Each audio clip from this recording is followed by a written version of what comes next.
Nej,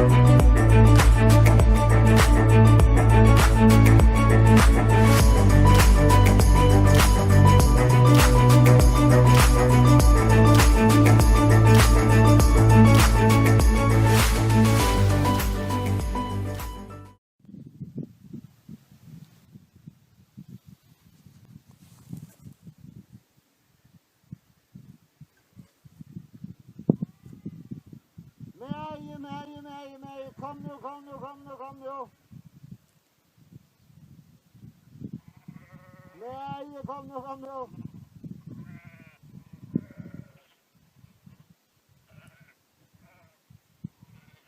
Ja, nej, kom nu. Ja, nej, kom nu. Kom nu. Nej,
kom nu. Ja, nej.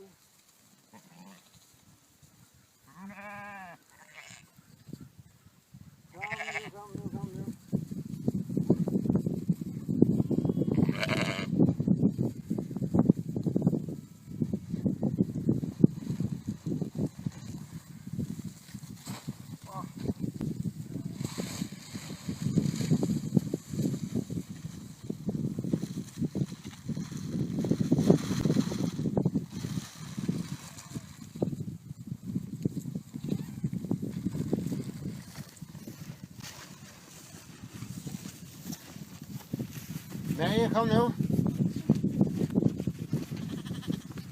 Det här är en gympron, så körde hon har kört och funnit ut. Slash funnit ut.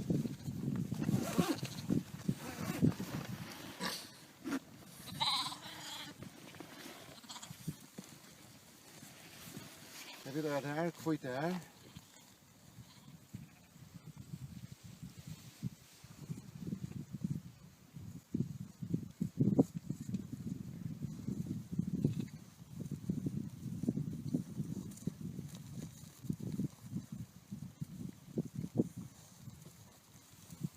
Vad säger bönten? Bönten säger att de känner hirans röd. Och han känner torra. Amen. Amen. Sweet guy. So, all right. Let's see. We're going to use the whiteboard and just brainstorm.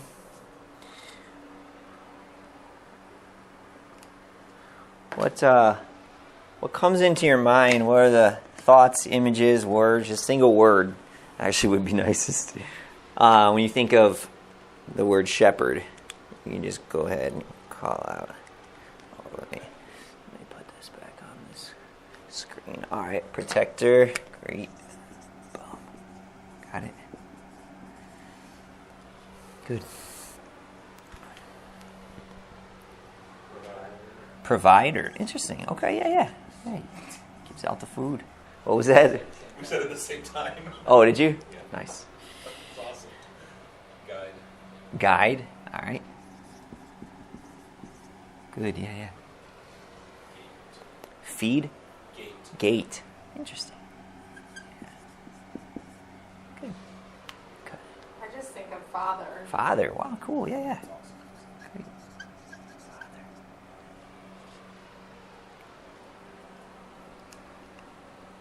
Familiar always comes in Familiar. Animals are so familiar with them. Good point. Good point. Leader. Lead. Okay. Very good. Maybe family. Family.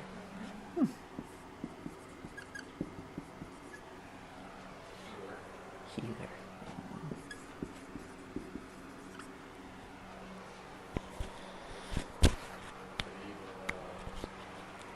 Also that watches at the post, your watchman. I was gonna put watcher, so watchman sounds better. Yeah. Watcher. That's good. I think of comforter too. Comfort. All right. Yeah. Yeah. Well, when they have babies and stuff, probably.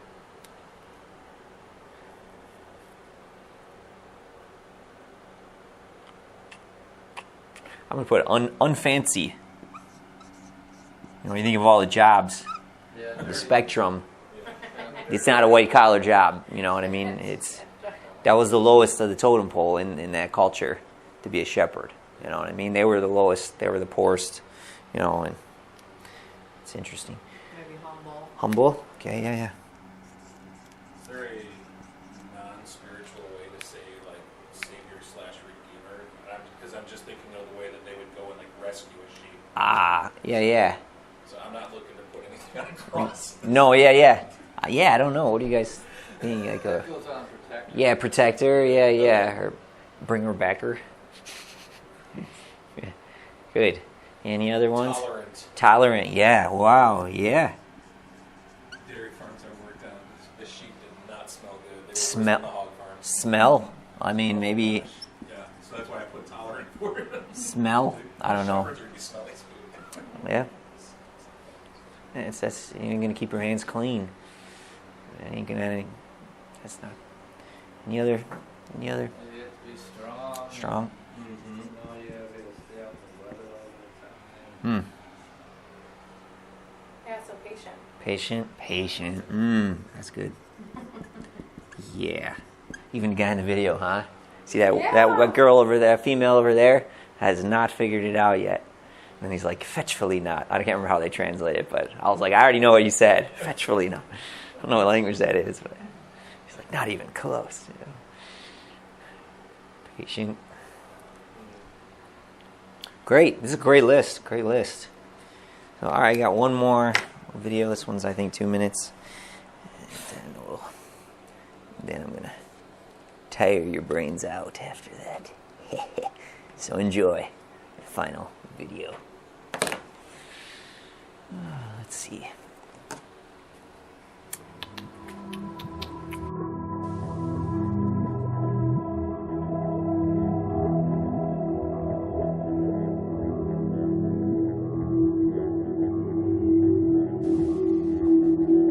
He's not known in the city streets. There's nothing about his face or appearance that would draw others to him. He lives as one without a home, migrating from hill to hill. He is as weathered and hard as the stony hills of Judea on which he tends his flock. His sheep know him. They recognize his face, follow his voice, respond to his touch. In the morning, he leads them out to green pastures. In the heat of the day, he rests them beside still waters. And in the evening, he counts them, calling each one by name, attending to their wounds with oil and comfort. At night, he lies down in the mouth of the sheepfold, his body becoming the door, the only source of protection against the elements and enemies outside. His eyes are keen, able to scan the horizon by day and penetrate the darkness by night. His ears are sharp, alert to the sound of danger and the individual cry of a wandering sheep. His shoulders are strong, bearing the burden of the young and the weak who can no longer bear the journey. It is to him the angels come, It is to him the message is given, and he responds. Through the little town that knows not his name, from house to house he moves, bearing the burden of love, willing to share it with those who will listen. A Savior has been born, a shepherd who will give his life for his sheep, a lamb who will give his life for the shepherds. For the child of the stable is the shepherd of love.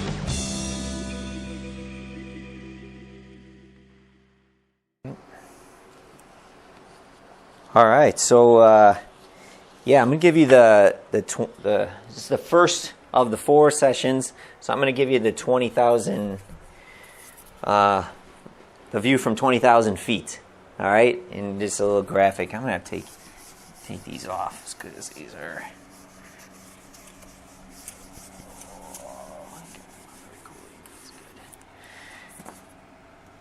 So this I named this whole course Shepherding 101, the basis and the basics of primary spiritual care.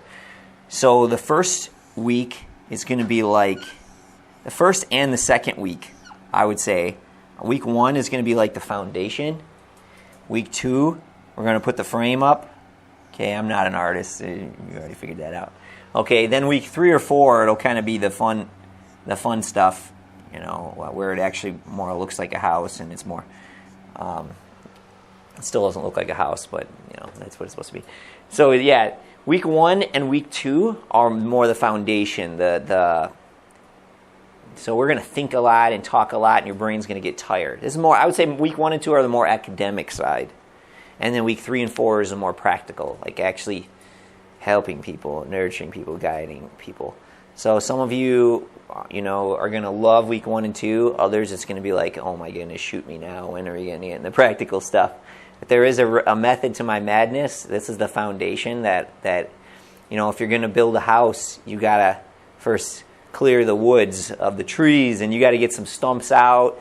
And it's the hardest part, and it's tiring and draining. Everybody, you like to see the drywall go up, you know what I mean? And everything's pretty, but stick with it. So I said the first 2 weeks are kind of academic. I would say the first week by far is the hardest. The second week will still be the basis. Will still be, it'll still be in thinking mode rather than practice, theory rather than practice. However, it's a lot lighter of a week. So week 2 will be lighter, brain drain-wise, and then week 3 and 4 will be pretty simple and pretty fun, actually, because actually providing spiritual care for another person it's not that complicated, really. It's pretty simple, and I think shepherds are pretty simple people, and it's a good fit. However, you don't get a free pass from today or next week. And for some of you, you will love this. This will be really helpful, illuminating. You know, it just depends how much of a nerd you are, But yeah, I'm warning you in advance. You will leave now in 2 hours from now. You will leave. Your brains will be tired. Okay, just laying it out there. You will be tired. Hopefully, you'll sleep well. The next Monday when you leave, you won't be as tired. And week 3 and 4, you won't be tired at all. You know, it'll be really good. So are you guys ready for that? You got to kind of roll up the sleeves of your brain. This one, just 3 concepts, just 3 distinctions that we're going to make today. 1, 2, 3, and I'll give you breaks in between. But yeah, it's definitely more on the academic thinking side where this fits in, and yeah. All right, so you guys ready? So let's jump into this. All right, so because week 1's more academic, 90% of the notes are all week 1, and 90% of these notes are just for reference. So you're not going to go through them. You can take them home, use them. If you're more on the nerd end of the spectrum, you might love it. If you're on the not nerd end of the spectrum, you know, if you get a creaky table, you know, and you need to shove something under there, you know, you just fold her up and use her. All right. Now, I am more on the nerd side of things that way. I'm kind of a blend. I don't know what I am, but I'm going to say, so this whole first session is the first tab, and you can just see by comparing it to verse 2, verse 3. I mean, it's like, well, there's nothing in the other ones. Yeah, the other ones are full. That's all we're going to put in the other ones. It's all full. And it's session 1. So how this works is each week you got the participant notes, and there's maybe 5 pages each week. That's actually the notes right here. And you got this little logo in the corner, you know, participant notes. Everything else, I should maybe show this. I forget I'm recording this for people. All right, that's a logo. That's the participant notes. Everything else is just handouts. So what I was just doing, take the whole chunk, the whole one tab, take it out of your binder, close your binder up. At the end of the night, you'll put it back. And just kind of give yourself two piles. One, the actual notes, and then all these handouts. Some of which we will go through, the shorter ones, and the others will just purely be reference. I might just, introduce you to them, and you can do with them as you like. They are good. I say you can use it under your table. This is good. This is good stuff. Some of this stuff I think will get published someday. I'm just finishing my master's. Nobody wants to. You don't publish until you have a master's, really. But some of this stuff I think is going to end up getting published. At least one of them. So okay. So it is good stuff. But, okay. Yes. So we're going to slay 3 dragons in our brains. Okay. 3 concepts. I'm going to clear all the brush out, so then you can see and build on them. The first one is the distinction between tasks, gifts, and offices. See, that's the first of the 3 giants. We're going to take 30 minutes on this, and then give you a break. And then come back, take on giant number 2, give you a break, and come back giant number 3, and then we're out. So this is giant number 1, all right? Gifts versus offices versus tasks. Handout 1A right there. Let me put this on the right place. Handout 1A. All right. Let's see. And then, yeah, this one right here. All right, so let's just look at the first passage there. In fact, I will read this. First, let me just give you maybe 5 seconds just to think about the words, those 3 words. Gifts. Comes to mind when you think gifts. All right? And offices. All right? See, that's a different thing. That's like a position. Office. Like elected office. Or someone who's an officer, a lieutenant, an office. See how that's a little different than gift. And then finally, tasks. All right, let's read this first passage then. Just as each one of us has one body with many members, I don't think I'm supposed to be standing. I'm not going to the board right now. With many members, and those members, body parts, don't all have the same function. So in Christ, we who are many form one body, and each body part belongs to all the others. We have different gifts according to the grace given us. And he's going to just list, 5 or 6. If a man's gift is prophesying, let him use it in proportion to his faith. If his gift is serving, hey, let him serve. If it's teaching, let him teach. If it's encouraging, let him encourage. If it's contributing to the needs of others, let him give generously. If it's leadership, let him govern diligently. If it's showing mercy, let him do it cheerfully. And I got the next passage there. It names 3 or 4 more gifts. Okay, Ephesians chapter 4 lists a few more. If you wanted to make a list of all the things that are officially called spiritual gifts in the New Testament, how big do you think your list is? Just guess. We're just guessing here. 12. Yeah, okay. Yeah, any thoughts on that? New Testament? Yeah, New Testament, yep. 47. 47, okay. All right. Any other thoughts? Explicitly, yeah, I would say it's around maybe between 10 and 15 would be my guess. My sister, now those are the ones explicitly called gifts, explicitly called charismata. So my sister, we were in, I got a sister a year older and a sister a year younger. My little sister, when we go to college, I was kind of the nerd. I was like always studying the Bible. Okay. She goes to college, and she kind of, we grew up in a church that we didn't talk about the gifts at all, and it didn't bash the churches it did. You just didn't talk about it, and it's kind of like because of that, it was a weird kind of topic to us because we weren't familiar with talking about it. We clearly saw it in the Bible and was like, why aren't our leaders talking about this? We knew some people some of the churches overemphasized them, and so they were the weird ones, and we were the not weird ones. That was kind of the mentality. My sister goes to college, and runs in with these guys, and she's like, hey, these guys gave me this book on like the the 300 spiritual gifts in the New Testament or something, and one of them is the gift of baking brownies, and the gift of dog walking, and I don't know, they had everything. You could have a spiritual gift in this book if you would find. And she's like, hey, what is this? Like how is this legit? Like, what are these all spiritual gifts or what are? And I'm like, there are passages that talk about it. I've read them, or in some of these ones. I was like, I don't remember the dog walking being on there, and I'm exaggerating. I don't remember what they are. They had a huge list. So I started to study, and I'm like, I'm going to actually just study this New Testament and just see make a list of the ones actually called gifts, and when things are unclear, go back to what is clear. Start there. Okay, so that's what I like to do. Let me actually find it. Okay, if I see it, say it. I'm going to write down this one's clear to me. This one's clear to me. This one's clear. That one that you mentioned, I don't know. Maybe. I didn't see it yet. And just kind of, what is clear? And that was, I'm 37 now. That was 20 years ago. I'm still working on giving her an answer. I'm still studying. I think my study's up to like 180 pages or something like that. That was the first part. I'm on part 2 now. So eventually, I've saved a letter she wrote me from college asking me about this. And someday, if I ever finish this study, I'll be like, here's my answer, and here was the letter you sent so you can remember what was the question. But the point is, there are these things called gifts, and they're in the New Testament, and they're there. So, all right, how about offices?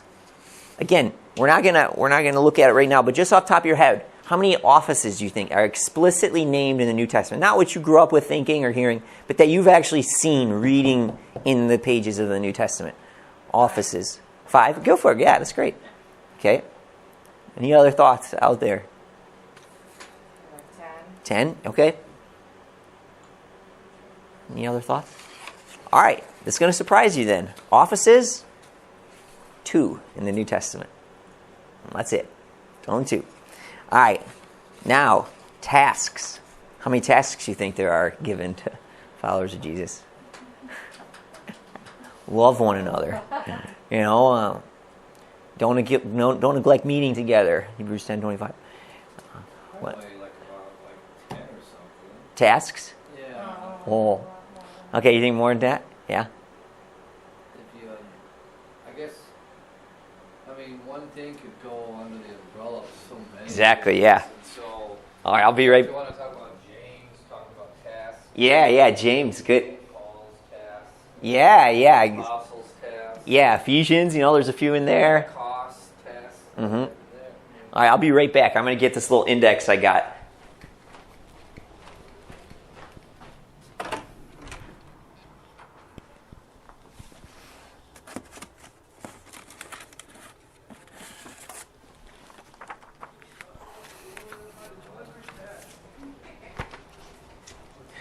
All right, how about I change the word tasks to commands? Like how many commandments? New Testament commands. Yeah. Like here's a command Jesus gave. Some of them are don't do this, obviously. Yeah. And then there's a lot of, but 80% of the commands he gave are actually do this. Put this kind of stuff in your life. People try to, the commands are mostly don't. No, they're mostly do's. Here's one.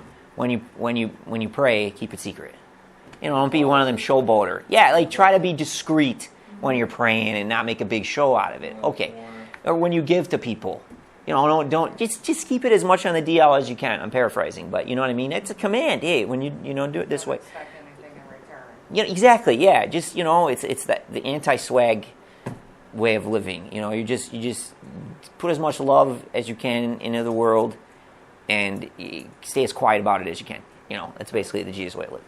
Okay. So yeah. So I think it's clear. There's a dozen or so gifts, 2 offices, and a lot and more tasks. Okay, there's more tasks. I got a list of New Testament commands in every book.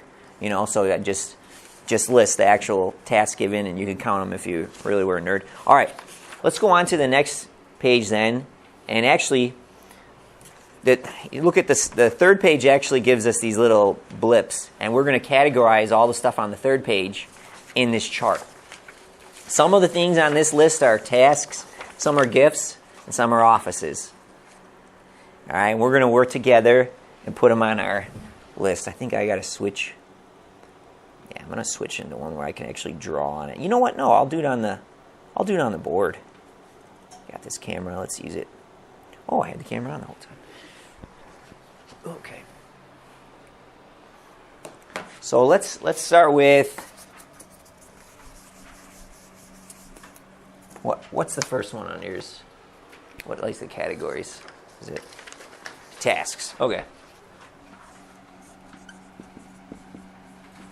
All right, tasks, and then we'll do gifts. All right, you guys you with me, tracking with me with page we're on and everything? Yeah. All right. And then let's go. What's the first one? Love one another. Love one another. All right, so what's love one another? Task. Yeah, okay, yeah. Now you're cooking with peanut oil. Love? Oh, wow. One another. I wonder if that'll even be visible from it. It doesn't matter. Okay, let's do healing. And I give you the reference too, yeah. Okay, what was that? Gifts. Yeah, gifts, okay. If you see 1 Corinthians 12, that might be a tip off. And some of these are going to be tricky, like if it says, like, go and heal people or something. Well, that could be a task, you know what I mean? But yeah, but all right, let's go. How about deacons? I'm just going across the top on mine. Deacons. There you go. Yeah, deacons. Okay. And there's qualifications listed for, you know what I mean, and that kind of thing. Hey, it's you have to be qualified, but anybody, probably whatever gift you have, you probably be one of those. It doesn't matter what your gift is. It's an office. It's like a bracket of people serving in a certain, serving in a certain position. All right. So we got one of each now. You guys are doing great. Yeah. How about this? Well, maybe I'll save that one because that's one hard. Love. Okay, we already did love one another. Healing, deacons, mercy. Gift. Okay. Now it was Romans 12 there. You see that at the top right? Mercy. All right. Yeah. That's kind of a task. Yeah. Now here. Yeah. Now just wait here. In the bottom. Come on now. How about right underneath evangelism? Luke 6:36. Be merciful, just as your Father is merciful. What is that? You guys agree? That's action. Yeah. So that's Yep. task. Yeah. Which is just what you were saying. Mercy can kind of, if it's listed as a gift, when you say mercy, it's a gift. But it is a task, no matter whether it's your gift or not. Everybody's supposed to try to be merciful. Yeah. Something you have to program. Yeah. You can't be like, well, that's not my spiritual gift. You know what I mean? I don't have to do that command. Yeah. Luke 6. And that's why context is so important, right? Luke 6 is written to all Christians. You know what I mean? Yeah. So, you can't put that, hey, that wasn't written he didn't say if you got the gift of mercy, be merciful like your Father is merciful. He wasn't even talking about gifts. But okay, we'll put be merciful just to shorten it and we'll know what it is. All right. How about paraklesis in Greek? Encouragement or strong urging. How about that one? No, good. Yeah, it is a gift. I didn't put the reference. That one might have been harder. But of course, it might have been in that Romans passage I read. I'm not sure. All right. Ooh. All right, next one on my list is it's written to elders. I give you that context. 1 Peter 5:2, big old paragraph. Shepherd the flock of God that is among you. It's a command to elders. Hey, you guys got to do some shepherding. You got to exercise oversight. Now, what do you think? Task, yeah. Yep. Shepherd the flock. Now, that's just to elders. Okay? And it's not only telling you to do something, it's telling you how to do it. Yeah, and how. Great point. Yep. A couple things. All right. Encourage one another daily. That's a task. Mm-hmm. Yeah, you guys got this. Encourage one another. May I ask why you chose task instead of command, Solomon? There was no choice in it. Didn't really think about it. Could have probably put command. Now I think about it. Because it just makes, when I hear the word command, I think of like how Jesus left us with that. Teach them, go and make disciples and teach them all that I've commanded. Yes. Just kind of. Yep. Teach them all the tasks I'm saying to be. Yeah. It's a good thing. Like, I don't know, like a to-do list or something. Okay. Now it's see. Not as strong. Now other people would hear commands and think that sounds like a to-do list too. Just it kind of depends. Like, you like that. You don't have like the force. Yeah. You like the force that gives you. Task is kind of like maybe I could do it. Okay. I don't have to. Like a chore list, or something. Task is kind of like it's optional. Oh, it's like it's optional. Yeah. I see. Okay. Well, good point. You need to know it's not optional. Yep, certain You things love are one not. another. It depends the force of it. Yeah, if it said like encourage one another, that is in command form. I mean, that's like it's not optional. Like that's for everybody. Yeah. Good point. I wrote the wrong thing here. I think it was encouragement. I wrote gifts for some reason, but So isn't that interesting? Encouragement is a gift that some people will be especially gifted at that thing. And there are some people that do it with ease. Yeah, and it just, when they encourage you, man, it hits you. But still, there's this test to everybody to at least put some, work at encouraging each other. Yeah, so it's very interesting. All right, let's see. How about elders? Yeah, there we go. And here now we got, the Crosspoint's got, different words for, the elders are called the shepherding team and the deacons are the management team. So, maybe it's a little different word, but okay. To church leaders, because this is Timothy, that's written to church leaders, proclaim the word. Yeah, Dave doesn't have a choice. He can't stand up there and say, hey, today I'm going to preach from the Farmer's Almanac. You know what I mean? Like, hey, you better be in the word. That's why is he bringing the word? Because he's told to. Yeah, so what would that be? Proclaim the word. Yeah, task. Yep. Okay. Great job. Great job. This is the first of the 3 giants we're going to slay, and I would say the giant is 90% slayed. How's your brains doing so far? Doing okay? Okay. There's one more on the list, though. Actually, there's 2. There's one more. Oh, I got a couple more. But yeah, evangelism. Now, but do the work of an evangelist is everybody's task. that would be a task written to church. It was written to Timothy, a church leader, who that wasn't his gift, but he says, "Hey, you're a church leader." So evangelism itself, what would you put? What would you say? Gift. Yeah. And I could see though how, depending on the wording, it's evangelism as this is. If you said I'm an evangelist, that's a gift. If you say I'm going to go evangelize, I'm going to go evangelize. Yeah, agreed. Yep, good point. Okay, now here's the obviously the one that touches what we're doing. How about shepherding teaching? It's also pastor and teacher. Ooh. Huh? Yes. Okay, I got 2 gifts and a yes. So far, I'm putting in gifts. Shepherd. Use it in a sentence. There you go. Shepherd teaching. Shepherding teaching or shepherd teacher. Mm-hmm. Yes. Now, it is in Ephesians 4 right next to evangelism. Yeah, and as I say, in that context, you're talking a gift. Yeah. Interestingly, we're going to come back to that, and I'm going to have you look at it even a little bit sharper, and you might see something there that you haven't seen. But very good. Excellent job. I'd say give yourselves a hand, but I don't know, that kind of sounds cheesy, but I'm just very happy for you guys. So good job. Well done. It's the first of the 3 kind of distinctions that we're going to work through, and you just have to trust me. It's important just to have these categories in your mind. Now when you read Scripture, you'll see things a little sharper, and sometimes it's important. So, okay, I'm going to give you let me look down and see. Let's say a 5-minute break, and we'll do the 10-minute one after the next one. The next one will be heavier. There's cuties over there. There's some banana nut muffins. Nobody ate anything in the Saturday session. I felt really bad afterwards. I cried a little bit on the way home. Don't make me cry on the way home. Eat some food. There's some Kind bars, stick them in your pocket. Take some home. I have 54 Kind bars or something like that. The water is cold. Enjoy. There's bathrooms right in here.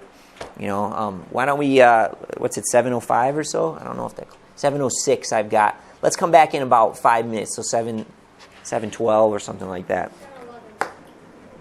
I guess it's 7:11, 7:12, yep.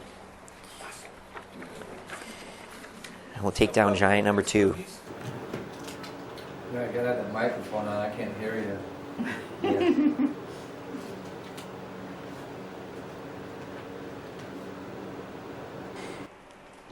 All right.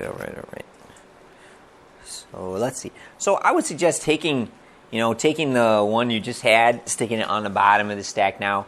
Even this handout 1B, this is kind of it's like a comic strip thing. I don't know. Like it ends up being a bunch of bubbles and people talking. Let's start a church family. What should we do? And they all got different gifts, and so they try to go through, and it just kind of walks through the difference between the gifts and offices and It blows away a few American stereotypes. Like, you know, if you're going to start a church, you have to find someone who's, you know, in this and put them in this position, and this person has to be paid, and they run this, and it's kind of a fun thing. Reference if you're interested and you want to read more, it's there. But I would say put it on the bottom now, and we're going to go on to 1C. One giant is slayed: gifts versus tasks versus offices. Now, the next giant that we're going to slay. This isn't giant. I love this. But, it's the next cognitive mountain we're going to walk over. Is, what's a pastor? Why don't I see it in the New Testament? So I love this one. Let's, let me open up that sheet. All right. Now, this is just raw. I use this, and I've been using this for years. My first visits with any young adults, like my first pastoral visit, this is what we use. So, it's just made for me to use with them. But it's kind of a cool tool because, you get together with a young adult. It's like, why are you getting together with me? What are you? I'm a pastor. What's a pastor? Aren't you supposed to preach? Well, no, actually. Let me explain to you what a shepherd is. How many American young adults know what shepherds do? Like, they lead sheep someplace. It's like whatever that, but you don't see any shepherds in Rockford, and they're not spending their summers on farms watching shepherds, most of them. So, yeah, and once they kind of figure out what a shepherd is, and then they have the right kind of expectations for what to expect from me, and, when I'm, like, checking in on them and seeing how things are going, it doesn't seem like someone intruding into their life that's just supposed to be the preacher, you know what I mean? It's good. So I like to start with that week one. Like, here's what you can expect from me. Here's what I see my role as for you. Here's my commitments and, how we're going to do things. So I first start with, tell me what Bible verse talks about pastors, and nobody can name one, It's like, I remember this conversation between this Protestant and this Catholic on Facebook. So I had some, friends from all different backgrounds, and the one said to the Catholic, he was like, yeah, there's no such things as priests in the New Testament, by the way, and he was being a little snarky, and then he was like, and then the Catholic responded back, good luck finding senior pastor in the New Testament too, and it's like, ooh, good point, and some of this stuff is kind of man-made, the way we have a New Testament church, and we put titles and robes and fancy things, and, and all these trappings, and sometimes it's interesting to just actually ask the question, what's in the New Testament? What is there anything that, maybe we have freedom to do whatever we want, if it doesn't really, there's not any passage that says, hey, if you're a church leader, you got to dress like this. So, if you're cardinals, you got to wear red, and have a frock, or you can, Dave wears those like cool button shirts that you don't have to tuck in that I can't ever find anywhere because they're like super expensive. But yeah, like where is there a passage that says what you got to wear? If not, then it probably doesn't matter that much. So maybe it doesn't matter what we call them. Let's start with what's clear and and go from there. Well, this is the passage that talks about pastors.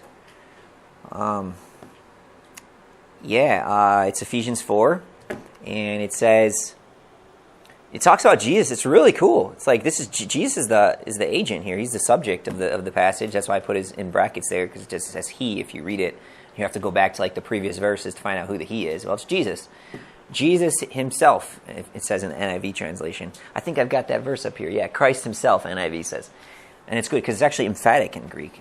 It's Christ aftos, so you don't have to say that. It's like saying he in Spanish. You don't have to say it. It's on the verb. You don't have to be like, and I don't know Spanish very well, but ego soy, consado. I mean, you don't have to say that. You don't have to say all the, it's like saying I myself. It's like overkill, kind of, and same in Greek. It's, in fact, Jesus himself is the one who appointed or gave some people to be, and you have these 4 groups, all right?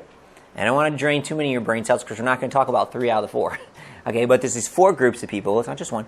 And it's Jesus appoints some people in the local church to be apostles, some to be prophets, some to be evangelists, and some to be, this 4th group, literally shepherds and teachers in Greek. I think I've got the Greek up there. Pumenas ke didaskalus. shepherds is pumenas. Literally is shepherds. They really, like, if you meet Paul and be like, hey, do you know what a pastor is? He'd be like, I have no idea what you're talking about. I know what a shepherd is. That's literally the word that there was. And you were either a people shepherd or an animal shepherd. But it was shepherd was your title, you know. So built into your title, it had the image of a caretaker and, you know, someone taking care. And it was, and unfortunately, you know, in English, when it came to translating English, we kind of had the word pastor for people that did this kind of thing. And so they, instead of translating it shepherds, they switched it to pastors, which is fine.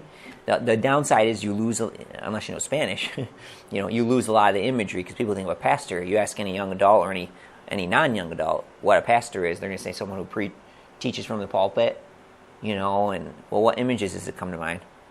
Some guy holding the Bible and going, you know, they're not thinking sheep, just you lose that imagery that was built into the word shepherd.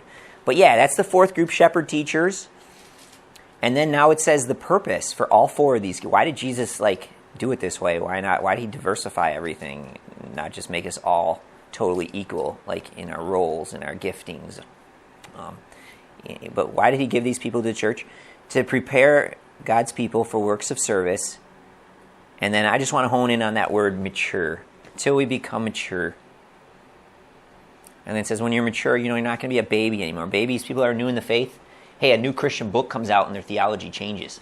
You know, it's like, wow, okay, man, I'm going to... And then like another new book comes out and you're like, whoa, and like, I'm going to emphasize this part of my... You know, and he's like, once you get a little maturity, then you kind of get your bearings. You're not going to be blown back and forth by every new Christian wind that comes down the pipe. You know, Zondervan Press / Lifeway, trademark, bestseller, you know, make it into a Bible study, you know, and put it on the shelf somewhere. They all end up here somehow. But yeah, when you're mature, you know, you're not as easily just thrown by the latest Christian pop culture trend, you know, and you've got your bearings. And the next, and somebody that knocks on your door, you know, and says, hey, I got some pamphlets to show you, you know, a few things you didn't maybe miss at your church, I'll fill you in on. And you didn't see these in the New Testament, but let me know. I'll tell you why. There's not everything's in that book. Whoa, you know, when you get to your bearings, you start to, you know, you're a little bit more secure. Shepherds help you get there, you know. So maturity, see that the word mature there, that's the end game, or why some people are given to be shepherds. All right, you can flip over to the next one.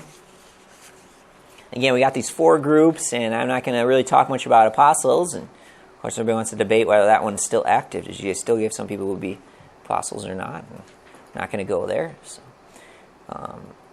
and prophets, you know, and then that one again, I guess people, there's a little less debate on that one, but there's still some debate, especially in church I grew up in. There's none of any of that stuff anymore, but you read the New Testament, you may ask some questions. And Paul at the end of Corinthians says everybody should want to have the gift of prophecy. I remember reading that because I was in the church family. We didn't want any of that stuff. It was all weird. And then Paul's like, you should want this. I'm like, oh, I don't want that at all. Actually, that's weird. You know, but apparently there's some really good value in that gift. Someone that can know and make known what's on God's heart. What a beautiful gift. Well, let's go on. Evangelists. Okay, we'll go to the bottom two. And, I guess I can put it on there. But you got it. The evangelists and shepherd teachers. If you're an evangelist, you don't have to use a megaphone. In fact, I would advise not doing that. You know, you just can burn some bridges that way and make people think you're on a power trip. Okay? But when you're getting free graphics online, you know, you do the best you can. But yeah, evangelists, they're good at sharing the good news. Literally what evangelizo means, the verb, you know, and evangelist is the person with that gift, evangelistes. You know, so they're good at sharing the good news with people that aren't saved yet in a way that they respond. Like, you know, it's not my gift. I share the gospel with a lot of people. Maybe 1 out of 20 get saved or something. And then somebody's got the gift of evangelism. It's like 1 out of 2. It's like, man, amazing. You know? And then you got the shepherd teacher there, a little guy holding his little staff. And once they get saved, then they should come under the care of a shepherd teacher that can help them get, because now they're a baby, right? When you get saved, you're a baby Christian, and you need someone to help you grow mature. And that's what the shepherds do. And that's why sometimes shepherds and evangelists butt heads a little bit, you know. You know, at Cross Point right now we have 83 people between the ages of 10 and 10s and 20s. Okay, between 10 and 23, I think we have 80. Yeah, that's a lot of sheep.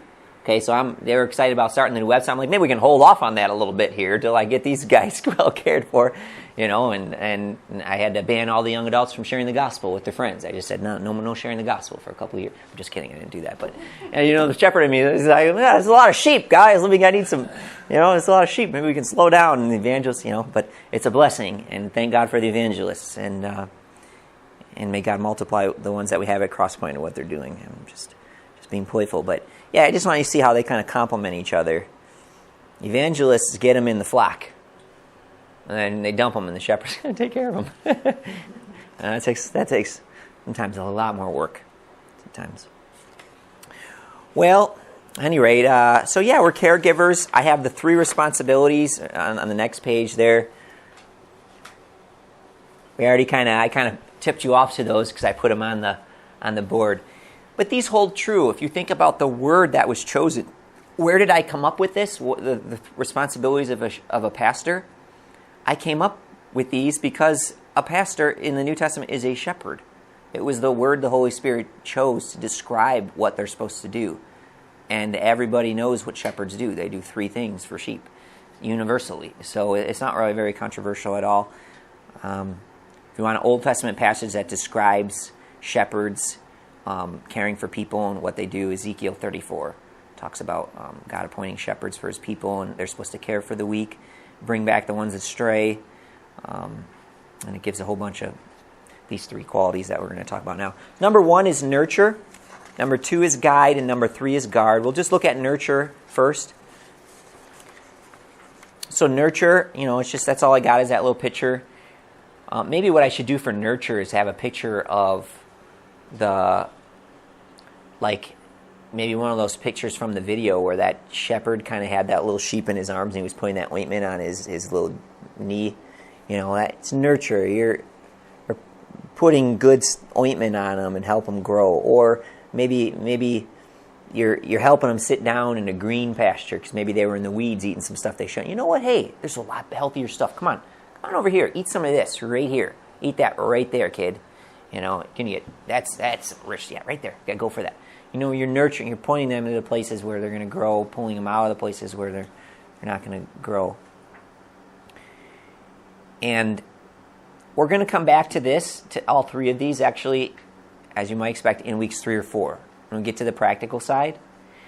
But just right now, I'm going to give you the key to unlocking the key. I'm trying to use whatever trigger words I can to pull your attention. And, people write Christian books, and it's the 7 keys to unlocking, whatever. I don't know. You put those words in, and you're going to sell books. These Christians will go for it, The key, and it's all sweet. Yeah. Makes your belly sour. Yeah. It's a lot of that is, Or you throw the word experience in there, because we love that word experience right now, and that's just a cultural, generational thing that even the Christians have bought into as a marketing thing. We love, the Christian experience.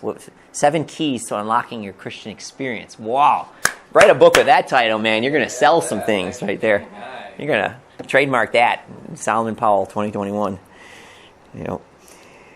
But yeah, the key to nurturing, I would say, is helping them nurture their relationship with Jesus. It's great that if they have a good relationship with you, but you're not the vine. They will grow strong and healthy if they learn how to connect healthily with Jesus. Not just praying for their food, okay? Talking to this person about actual things that are on their heart in a regular, ongoing way. That's the dangerous step. If they learn to start interacting directly with Jesus, he will start coming closer to them. James 4:8 says, "Come near to me, I will come near to you." And that I think is the key to nurturing, helping them in their relationship with Jesus. Okay, number 2 is guide. Don't ask me why there was a crown on that 3D guy. This is the graphic I got for free. You know what I mean? I don't know. It shouldn't be a crown. Shepherds are not kings by any stretch. All right, guide, number 2. You're a young married woman start having kids, and I think what was her name, Marlena? Yeah, you know what I mean. Man, this is what's going on. Can you give me some guy? I mean, you're beating your head against the wall in some area of your life, right? And hey, can you help me? And then it just comes effortlessly. Yeah, go, and you start doing that, and wow, that's great, and a few more weeks, months go by, and now you're beating your head against a different wall. Hey, could you help me out here? Could you give me some guy? And or you come to a major junction at your life. I got to choose my career. I got to choose, and I don't. Maybe if you got Christian parents for the first 18 years, they do a lot of the primary care for your spiritual growth.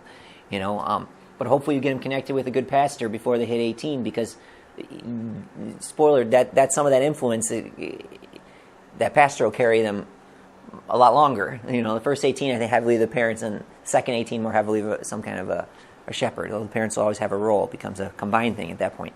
And yeah, they need guidance.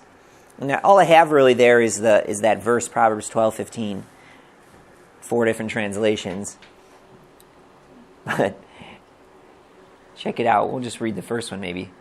The way of fools seems right to them, but the wise listen to advice. The way of fools seems right to them. A foolish Christian is not one that plays around with internet pornography. A foolish Christian is not one who, dabbles with things they shouldn't be dabbling with. A foolish Christian, according to Proverbs, is a well-meaning, church-attending Christian who just tries to do everything the right way in his own eyes. You see that there? It's kind of a scandalous thing. A fool, according to this verse, and all throughout the Proverbs, a fool is actually just a normal man living life the best he can, looking through his own eyes. And that's me, and that's each one of you guys. Just trying to do the best you can with your own understanding, you and Jesus and the Bible. You're going to get it right 70% of the time and get it wrong 30% of the time. And the hard part is you don't know which is which. Which decision was the 70, the good one or the bad one? Because they all seem good to you. Because your brain's telling you what's good. And that's why we always have to run things. It's like you're playing bingo. You know those bingo machines and little balls drop out and... Wait, maybe I'm mixing this up, but let's just pretend 70% of the balls are white and 30% are orange, and that's the decisions we make, and it's time to pick. Okay, one of the balls comes out here, and the problem is you're colorblind, so every ball looks white to you, but your friend, they can see, no, that's an orange one, buddy. Okay, most of the time you get it right, 70% you get it right, doing it on your own. But at 30, an orange ball, you can't tell the difference between an orange ball. Your friend, he can see he's maybe 80% accurate with yours, and only 70% for his own. So when you run by another person, you can find the orange ones, a lot better. Run by 2 extra people, and the odds of you all getting it wrong is a lot smaller. That's why Proverbs says, in many counselors, there's safety, there's wisdom, there's victory. You get 3-4 godly people affirming something that you're thinking, hey, you're probably good to go, But how often do we try to live the Christian life? We don't. We only go to someone else when it's really, really bad, or something when it's really hard. And boy, if we would just live a little bit more tethered to other people, it don't even have to be. It doesn't even say it listens to advice from people with their degree in spiritual counseling or something. It's just no, just listen to advice. Just get other people that aren't you, and they're not. They're going to see things you're missing, and. I'd say godly counsel is the best, but yeah. So I tell my young adults I'm going to help nurture you in your relationship with Jesus. 2, I'm here to give you guidance, But I can't do that unless you open up things in your life to me. If you want to beat your head against the wall, there's only so much I can do to help, And so it's sharing them. This is what I can do, And it's kind of a cooperative thing, guiding. Shepherds can see further ahead than you can. We can see things you can't. Not because we're better than you, just because we're not you. But more than that, shepherds have a special gift of guiding. That's their gift. So any of your Christian friends can help you and give you wisdom and guidance. Shepherds have a gift, maybe their accuracy level on the yellow balls is maybe 95%. They're really good, and so use them, guidance. Major life decisions, I tell young adults, you should be running that by your shepherd, your primary care person. Don't major decisions, be smart. If you're going to grow wise, you learn to kind of be humble and realize you can get a lot wrong. Check things over with other people. It's not being dependent. It's being wise. So that's number 2, guide. Nurturing, guiding, and then the last one, the last kind of responsibility of a shepherd is, guard. I got some fun graphics there. And guarding. I think Scott shared that his guys did that for him, many times. I think you said they saved you. I can't remember the exact words you said, but they saved you a whole lot of, I think the word pain was in there or something, or... There were a number of things for me, that was... everybody has a story, so I'm not going to say mine's it's unique, but it's not more severe than anything anyone else has been. Just leave it at that. Okay, yes. Yeah, guarding. Just protect us from unnecessary pain, and just because they're talking with you, it'll raise a red flag. Something will stand out. You mentioned, Matt, you get together with Dave and something's coming out. A good shepherd can see, okay, there's a he's chewing on some grass there that's not the right color. There's something inside there. Let me make a little adjustment. Let me do a little tweak here. And yeah, it's protecting, and that could be protecting us from thought patterns that are getting a little off in the weeds, where we're getting into some toxic thinking, maybe some perfectionism or something, or there's all kinds of little toxic things we get stuck in. And a good pastor, just talking with you, a good shepherd, he'll hear some of that and that you can't. And I've had conversations with people where I'm doing like cognitive chiropractic in their thinking. They don't even know I'm doing it. They say something, they're young and actually, it's and I'm putting a bone in play. I can see down the line, that's not going to work out for you good in the future. Let me just fix that. I had one guy who was dating somebody, young Christian, maybe 19, 20, who was reading Soren Kierkegaard, it's Christian, whatever, and really deep philosophy. And he was saying, you're supposed to be the same with every person, and which is kind of good. You can be a man of integrity, don't be two-faced and that. But his takeaway is he was feeling guilty if he spent more time with his girlfriend than with like any other person in his life that asked for his time, because he was like, I'm showing favoritism to her, and Jesus probably would just spend the same amount of time with everybody, like no favorites, like love to everybody, which has a strand of logic to it, right?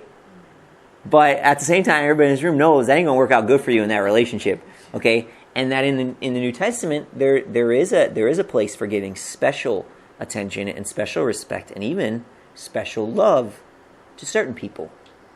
1 Timothy 5:4, show special respect to your family, especially your immediate family. And so even in the New Testament, love all people. Don't show favoritism, but there's some relationships that special love is appropriate, and not only appropriate, commanded and good and healthy. And so, we just had to, let's talk about that just a little bit, and just, will I ever send a thank you card? No, he won't, because he has no idea what kind of pain that saved in that relationship. But it's just guarding. It's protecting from little things that get off straight. And you don't have to worry. The Holy Spirit will guide you as you get together with people. It'll come out and you just, good. I don't know. I just think this. Maybe. And you toss it out there and the Holy Spirit will guide. One Christian was talking to him and he was like, I'm starting to think lying's okay. He's like, because it's like sometimes it helps the situations turn out better and da-da-da. And just, let's talk about that a little bit. Let's play that out a little bit. And, just, so there's that, protecting them from unhealthy thinking. There's definitely the spiritual side of that, spiritual protection. It says flat out in the New Testament, the number one force that new Christians and old Christians wrestle against is not other humans in their life that are giving them problem. Like the main battle is never usually the main battle. The main battle is usually spiritual. And so, there's spiritual forces out there, and, how do they operate? Mostly they operate at the thought level. That's just how demons operate. It says the doctrine's taught by demons. And Paul says, I take every thought captive and make it obey Jesus. Demons cannot take your hand, Isabella, and raise it up and slam it down. Unless you really if you open up areas of your life and you invite them in, they can get control over you to the physical level, actually. That happens, and it's happened in Jesus' life and ministry. It still happens today around the world. But the primary way they operate is on the level of thoughts. Think about Jesus in the wilderness. He didn't have a demon, take his hand and put it on some bread and be like, eat this. Oh! No, what was he doing? Just sending little thoughts in. Hey, you know what? Check that. There's some food right there. Oh, he's worn down to a nut first. Yep. He's very, very vulnerable, and that's what Yep. he's talking about. Is when we're Sure. vulnerable, that's when the demons come in and start jacking with us, so then we can get mad about this chair kicking our shin. Yep. And then maybe go down the hallway and say something mean to somebody. Oh, yeah. Because we're Absolutely. still carrying the little problem we just had, and that's all they do is they trip us up Yep. little by little, Yep. so that you can carry your anger. Yep. And then you feel bad about what you just said to somebody, all because it all started going. Just a little whisper. You didn't put And- yourself in check. And I don't care how long you've been a Christian. Oh, we are so susceptible to just a little whisper at just the right time. And you think these beings, I don't think they harass humans when they're dead, Christians when they're dead. I think once they're dead, it's like, okay, I don't need to mess with that one anymore. Like, let me get, yeah, they just pass on next one. So just think, they've been at their game, some of them probably for thousands of years. They're on their, the ones that are working on you, you're their 200th generation. That they, you know what I mean? Like they know women, they know relationships, guy-woman relationships, and kids, and they know the key times you want to push the key buttons, and boom, you can get what you want. And it just might be a whisper like this at a time when you're stressed. Or he always says that. Now, does he always? No, he doesn't always say that. But they know just that he always says that. And it just, you know what I mean? They just get it in there. Or they can also whisper thoughts in the first person too, by the way. I can't believe it that she did this. I can't. Some of those I thoughts, you got to be careful, okay? Like, not every thought that's an I is necessarily from you, okay? That comes into your mind, okay? So just, with your image or what you think about yourself, they can whisper, and they can, it's the first person, it must be from me. Oh, what a painful thought. Let me just chew on this suffering for a while. Maybe that was not even from God, and some stuff comes from our flesh, our sarks, and others comes from, our body. When we're hungry, boy, a tomato sure would be good. What was that, from a demon? I don't know. Maybe because you're hungry. Could be your brain sending a signal from your stomach. So you don't go for looking for demons around every corner. But just be aware, some of the thoughts come from them, and if it smells like it's something aimed to alienate you from a really good relationship or a person that is in God's will for you, it's just to raise some red flags, and that's a protection that we give for them as we listen to them and help them learn to take their thoughts captive, help them see that they're in a battle, and the final way you can protect them is just praying for them. And I pray for my young adults, God would protect them, God would strengthen them against the enemy's schemes. And I feel like when I'm praying those prayers, I can almost like visualize. I'm not a visual, I'm much of a left-brained, non-visionary type person in that sense, but it's like you're praying protection over them in the spiritual realm. And there's some biblical grounds for that. Take up the sword and pray. And that's in Ephesians 6, the same passage where it says our primary struggle is against spiritual forces. When you pray, you are fighting back forces that are attacking the people that you're praying for. And it's effective. And things are happening that you can't see. And so that's the guy with the spear pushing that. Looks like a grizzly bear. I don't know where he is, where there's grizzly bears, but in Palestine. But yeah, or that wolf. And sometimes that sheep might not even know what you protected. I love that picture on the bottom. We got that wolf and that sheep is just clueless. Yeah, it has No idea. But what a beautiful privilege to be a guardian for some other person, especially that's a more vulnerable believer. What a privilege, even if it's just for a short season, to be in that role. and let them pass on and never know and never appreciate, and that's okay, because that's how Jesus would do it. What a beautiful thing to be a shepherd, to nurture, to guide, and to guard. We'll bounce through this, and then we'll wrap up for this segment, and this will be the second giant out of 3, and give you a break. This is my, what I have is my commitment to the young adults when I'm caring for them I'll try to be a good pastor to you. My practice is quarterly visits. That's what I try to commit to. It's more like once every 4 months, and lately after the merger, because I'm just so overloaded, that I try to do a little bit for some of the ones that don't got nothing. Check in. That's my regular ones. It's like maybe once in every 5 months. I think Elizabeth is the one. My next visit. I think my last visit with her was November. It's like 7 months. I don't like that. I want to get back to closer to 3 months. There's a lot can happen in 7 months. But I try to get together, check in every 3 months, do things like just catch up, just listen. Hey, how's stuff been going? How's your relationship with God been going? But I don't just go right to that. How's life been going? You got pain in any area? That's a great diagnostic question. And we get some of this stuff in week 3, week 4. But Pain from 1 to 5. yeah, great question. Yeah, this season of life. Yeah, what's your 6 going here. Yeah, great. Great diagnostic. Great question. Just it's super simple. Caring for people is very simple. It's not complicated. You don't need a degree. That's why I think he picked the word shepherd. I mean, literally, those are like the lowest blue class people. Like just get together with sheep and look, do what comes naturally. If you see bleeding, put a wound on it. It'll come out. It'll happen. So quarterly and get together, love, listen. How they can help me, I always tell them, this is just my first visit with any young adults, orienting. Hey, letting me serve you is a way you can help me. Especially if you're more on the introverted side of things, you're going to want to keep everything in, even when you're really hurting hard.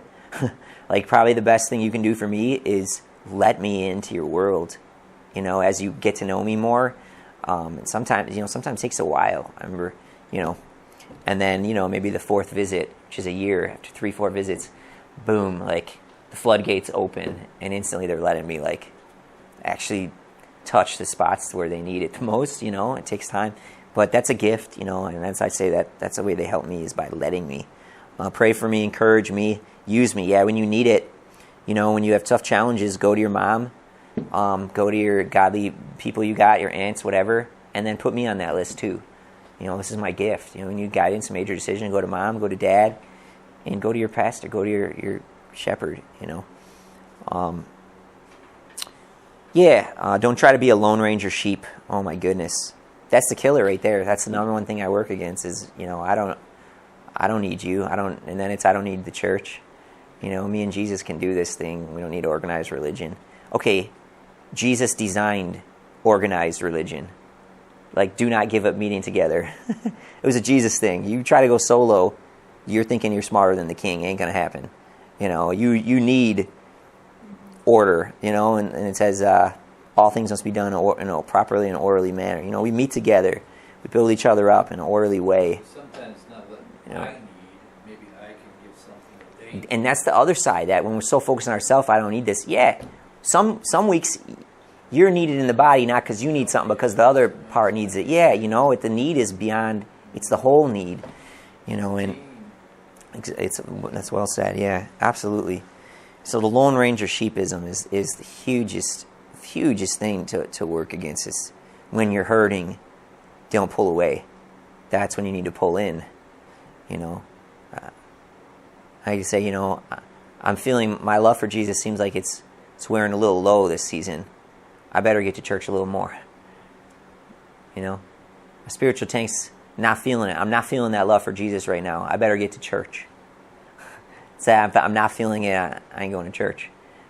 That's the opposite. If you're not feeling it, you need to get there. You're feeling like your tank's running a little low. That's when you go to the gas station. You know what I mean? And just changing that whole mindset. So many young adults, I'm not feeling it today. I'm not going to, I'm just pretty low right now. I'm not going to make it to church. We don't have to change something, because you ain't going to make it through if that's your mindset. That's the time. So, I tell them my availability to them. It's once every 3 months, but when you need me, let's do it. Anytime you reach out, let's do it. Text me, call me. I have when I became a pastor down here, I left my church family and I left the shepherd who was watching out for me. And so, I really believe every sheep needs a shepherd. I don't have to be a paid pastor. I just believe every sheep needs a shepherd, somebody that's in that role in their life. And if you don't, you're living recklessly, I believe, as a Christian. Recklessly. And so when I came down here, I went for it because I believe that so strongly. I went 2 years without having a shepherd over me. And I was like, man, I need to do something about this. Yeah, I don't know what to do. I'm a pastor. Like, what do you mean? Ask Dave to be my pastor? That doesn't seem right, and I can't ask my guys back. And I know what I need to do. I need to write to some of them pastors I used to have and just ask if one of them could, just keep up on me, check in every now and then, be in that role for me. And just couldn't find the time to do it. Sometimes, this is really important, but it's like life is so busy. So 2 years of fighting. Finally, I got this. I'm going to just sit down and do this. And I typed the letter, sent it out. I got a reply back within a week. One of my former pastors was like, when I was in seminary, or when I was a young pastor, said, I didn't have somebody do this for me. And I remember setting my resolve that if any young guy ever asked me, I would jump on it. So I'm not even going to think about it. I'm going to do this for you. And so he's like, so what do you want me to do? I was like, I don't know, just call me once in a while. Like I do with my guys is once a quarter, call me once a quarter or text me, see if we can set up a phone chat once a quarter. So once a quarter, he's like, hey, anytime this week? And we hammer, it's inconvenient. It's always inconvenient because it's not a regular thing. I sit down, pull on my calendar at the end of the day, find a time, let's do it. It's not that inconvenient, but it takes 5 minutes. But and we have a talk, and we just talk, and how's stuff going, what's going on, and he just shepherds. He just comes, it just happens. It's nothing fancy.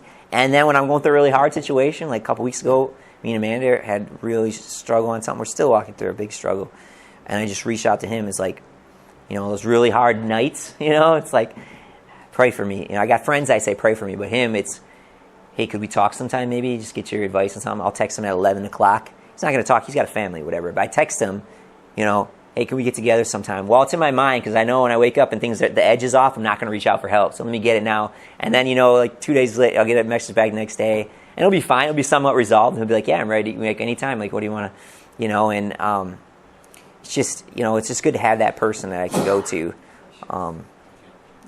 And if it's that hard, when I have somebody already set up in my world in that role, if it's still that hard and times I need to go to him, how many of the people in our church family are dying on the vine, not reaching out when they need it? And there's a lot. You see a lot of people crying at church when we get with Holy Spirit's in their church.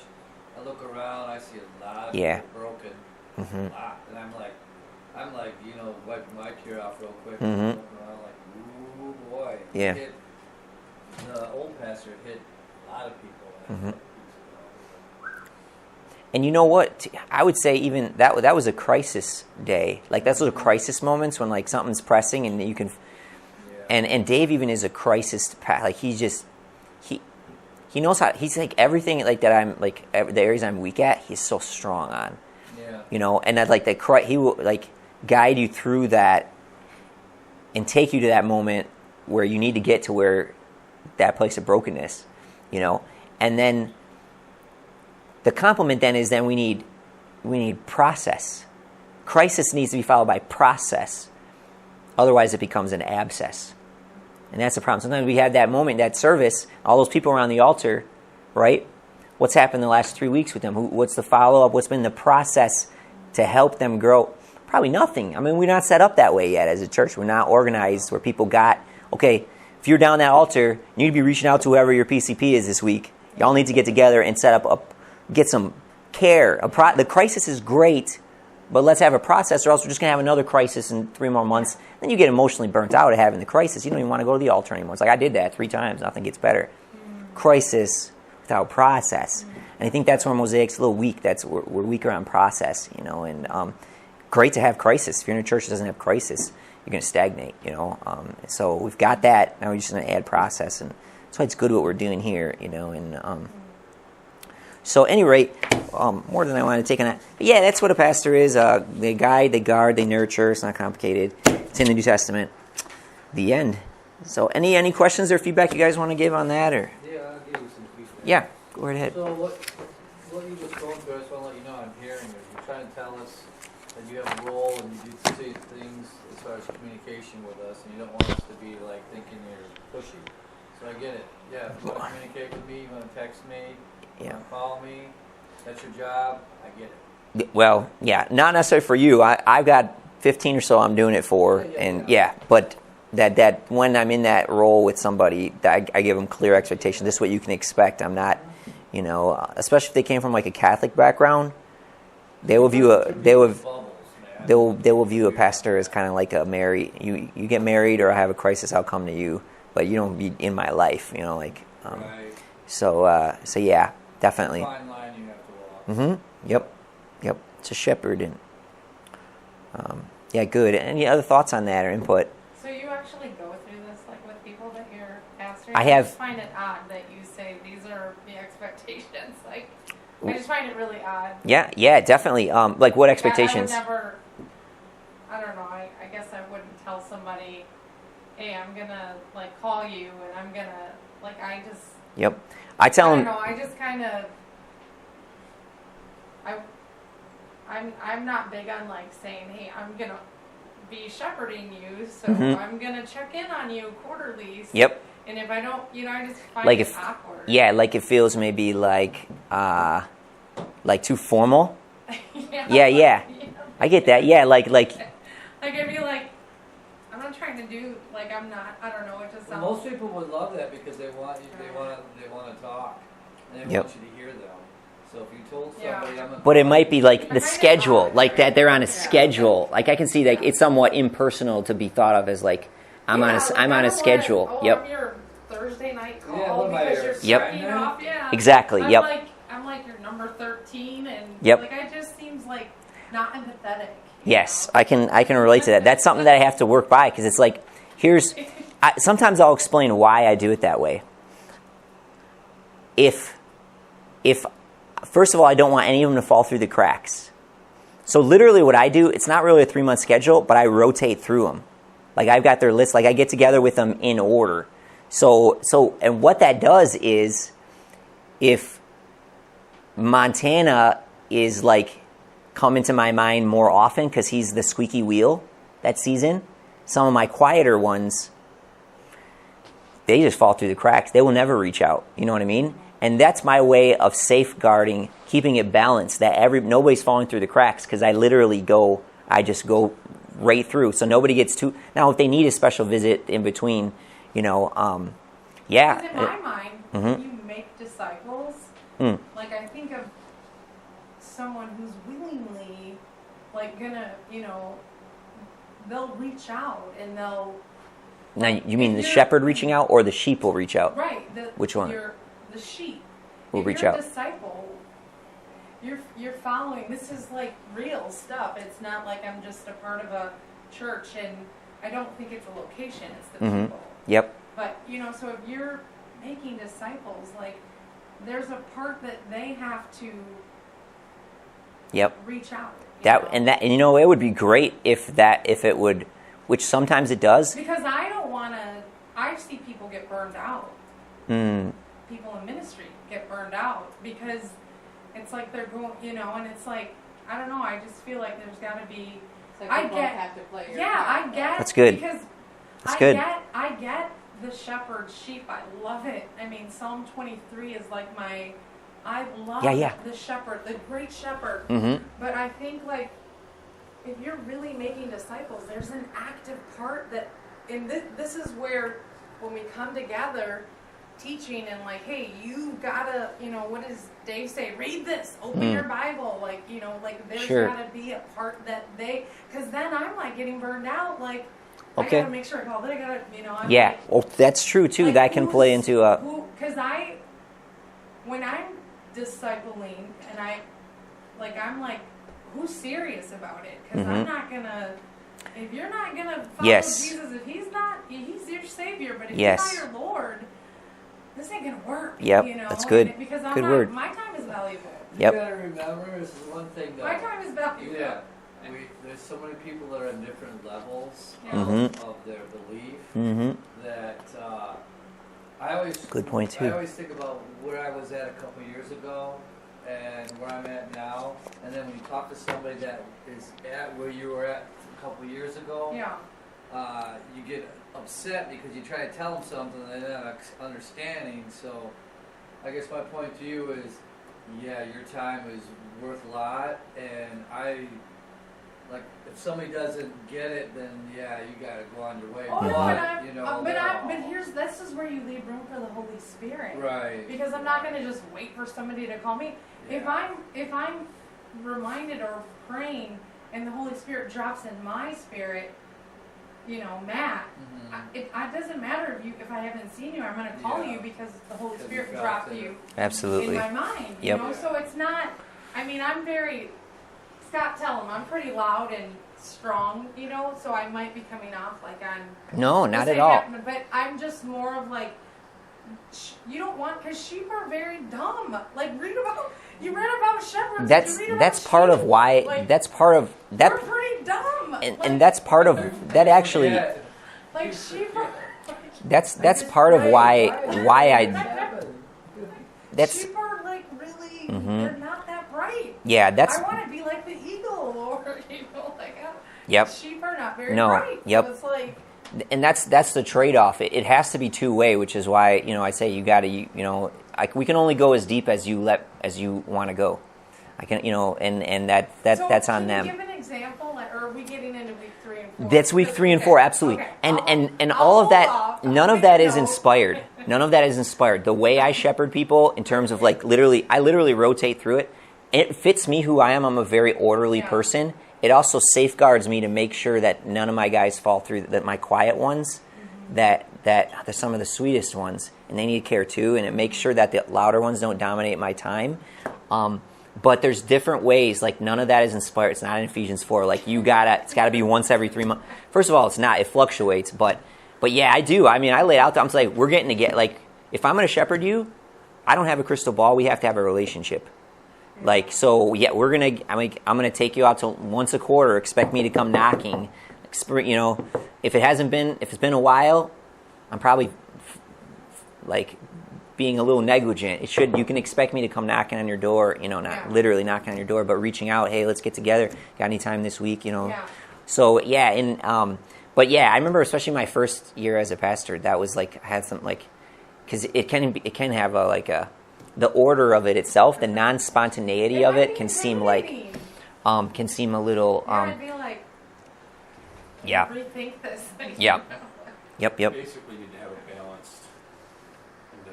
Because the idea of having it scheduled out, number one, that grows or that increases accountability. The thought process of, oh crap, I'm going to be meeting with Solomon this next week, and he's gonna ask this question, and then I'm gonna either lie to him. We have our goals. Relationship's gonna suffer, or I'm gonna have to tell him about this that I'm thinking about doing right now. So there is that part. So scheduling is this, but at the same time, like you're saying, there is the part of the spiritual connection of being able to, one, if I'm the one that needs help, being able to call you, like you said, when you're making yourself available more than that. Yeah. But then two, as shepherds or as leaders, we need to know our sheep. We saw in the video, he was, of how, yes, they called out to them, and they also know their sheep's voice. They know the sound in the voice of the fear. They know the sound of the pain. They know the sound of that negative just as well as the positive. And so, and I know for some of the people that I've mentored in the past, I know when something's up, and I can call them up and I can say, "Hey, James, listen, we need to talk, dude. What's going on with you?" And there are times where it's like, sometimes it's just because, whatever it is, there's a circumstance that happened. I haven't heard from him in 3 weeks, and I usually hear from him every week and a half to 2 weeks. So, I'll be reaching out. There, if they start missing a bunch of weeks. Whatever else is going on, Yep. Yeah, that's good. There is more of an organic. I think there's that balance of the following the Spirit and more of an organic relationship, and then having some kind of system. And it depends on your personality too. Yeah. Systems to me help me thrive, and they ensure it kind of guards me. But others it can become a I gotta get this person done in the in a certain amount of time, and that can there's no rule to that. You know, I mean, Yeah. follow the Spirit on that one. So, okay, well, good. I'm going to give you guys a 10-minute break, and then we'll do our final round. We've slayed 2 of the giants: the tasks versus gifts versus offices, and then where this whole concept of a pastor shepherd comes from. So we got one final one to go.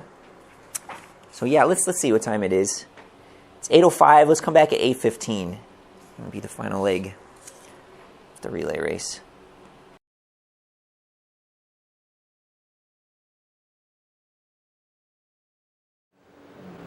All right. Yeah, let's do this. Part 3 of 3. How's your guys' energy holding up here? Final leg. It's coffee. Yeah, good. Okay. Well, this is the hardest. This hardest week.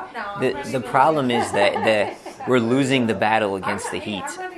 We can go out now It's. join forces with the evangelists. So. Let's go.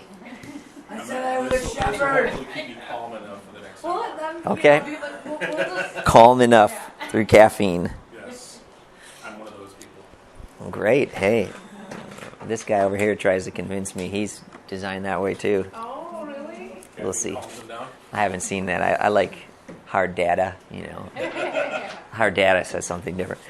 Well, all right. This is the last of the 3. I said this is the most academic week. Next week, it's still academic, but it's kind of more fun. We're going to look at stereotypes around who can be a shepherd and who can't, and what you have to be and what it requires, and there'll be some other things. But this one, this is the last one. Which one is it? This is, let's see here. Now, one. We did task versus gifts. We did what is a pastor. Now we're doing, we're going to do the 3rd page of notes. The 3rd page of your notes.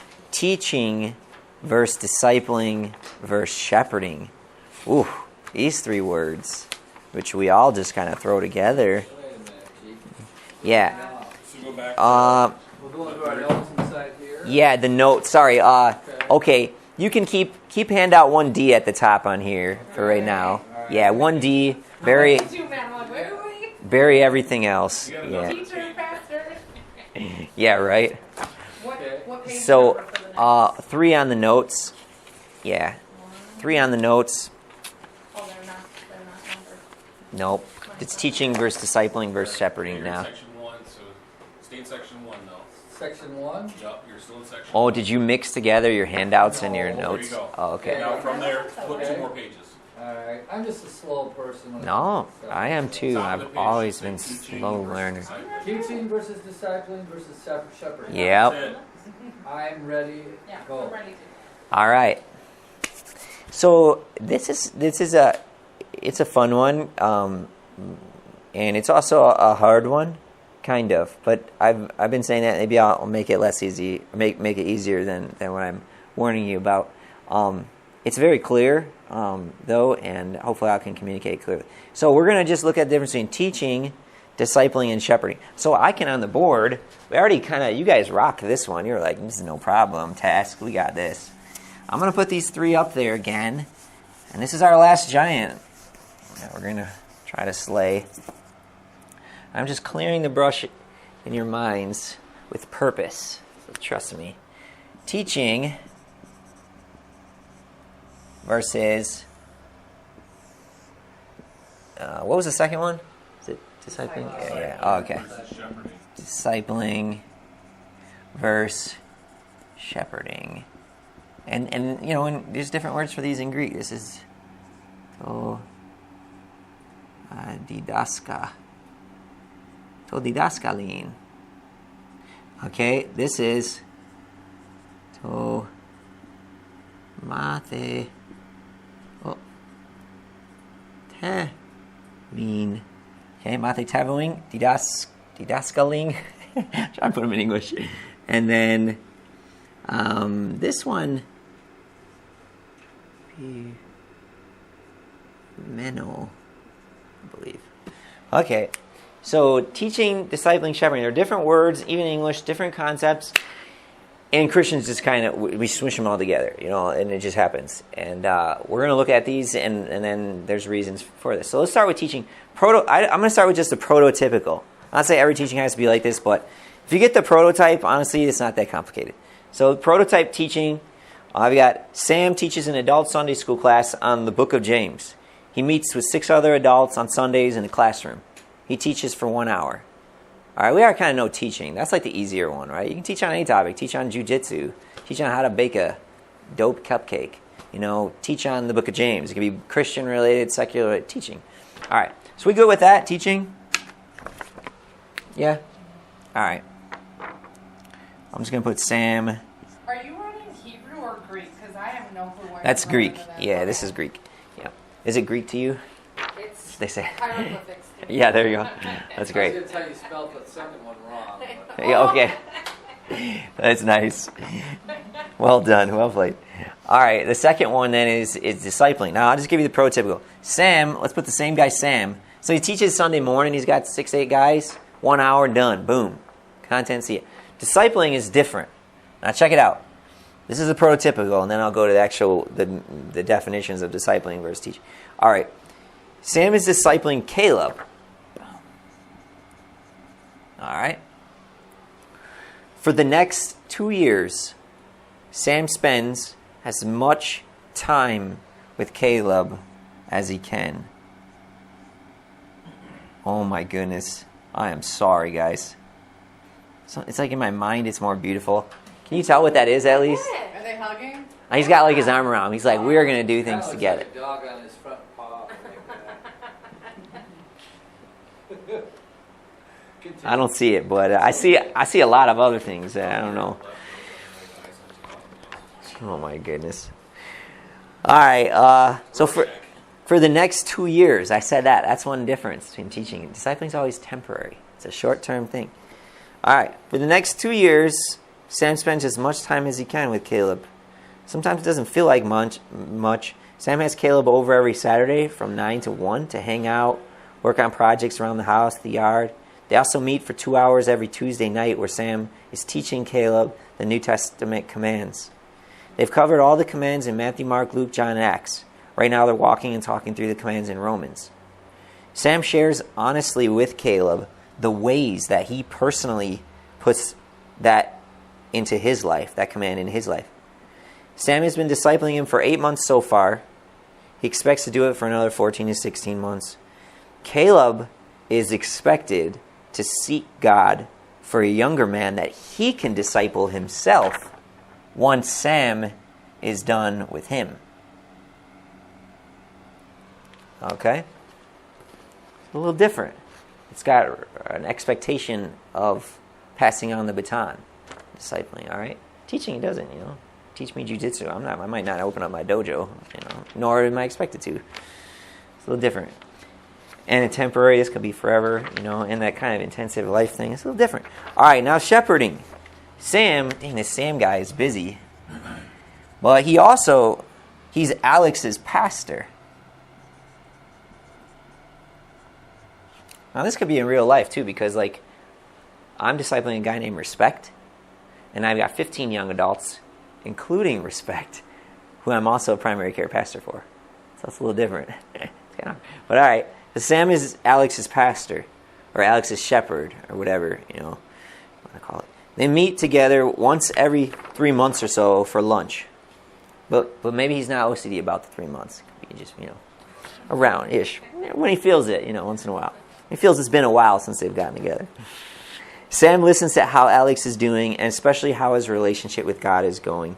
He seeks to nurture Alex's general spiritual growth. How's his prayer life doing?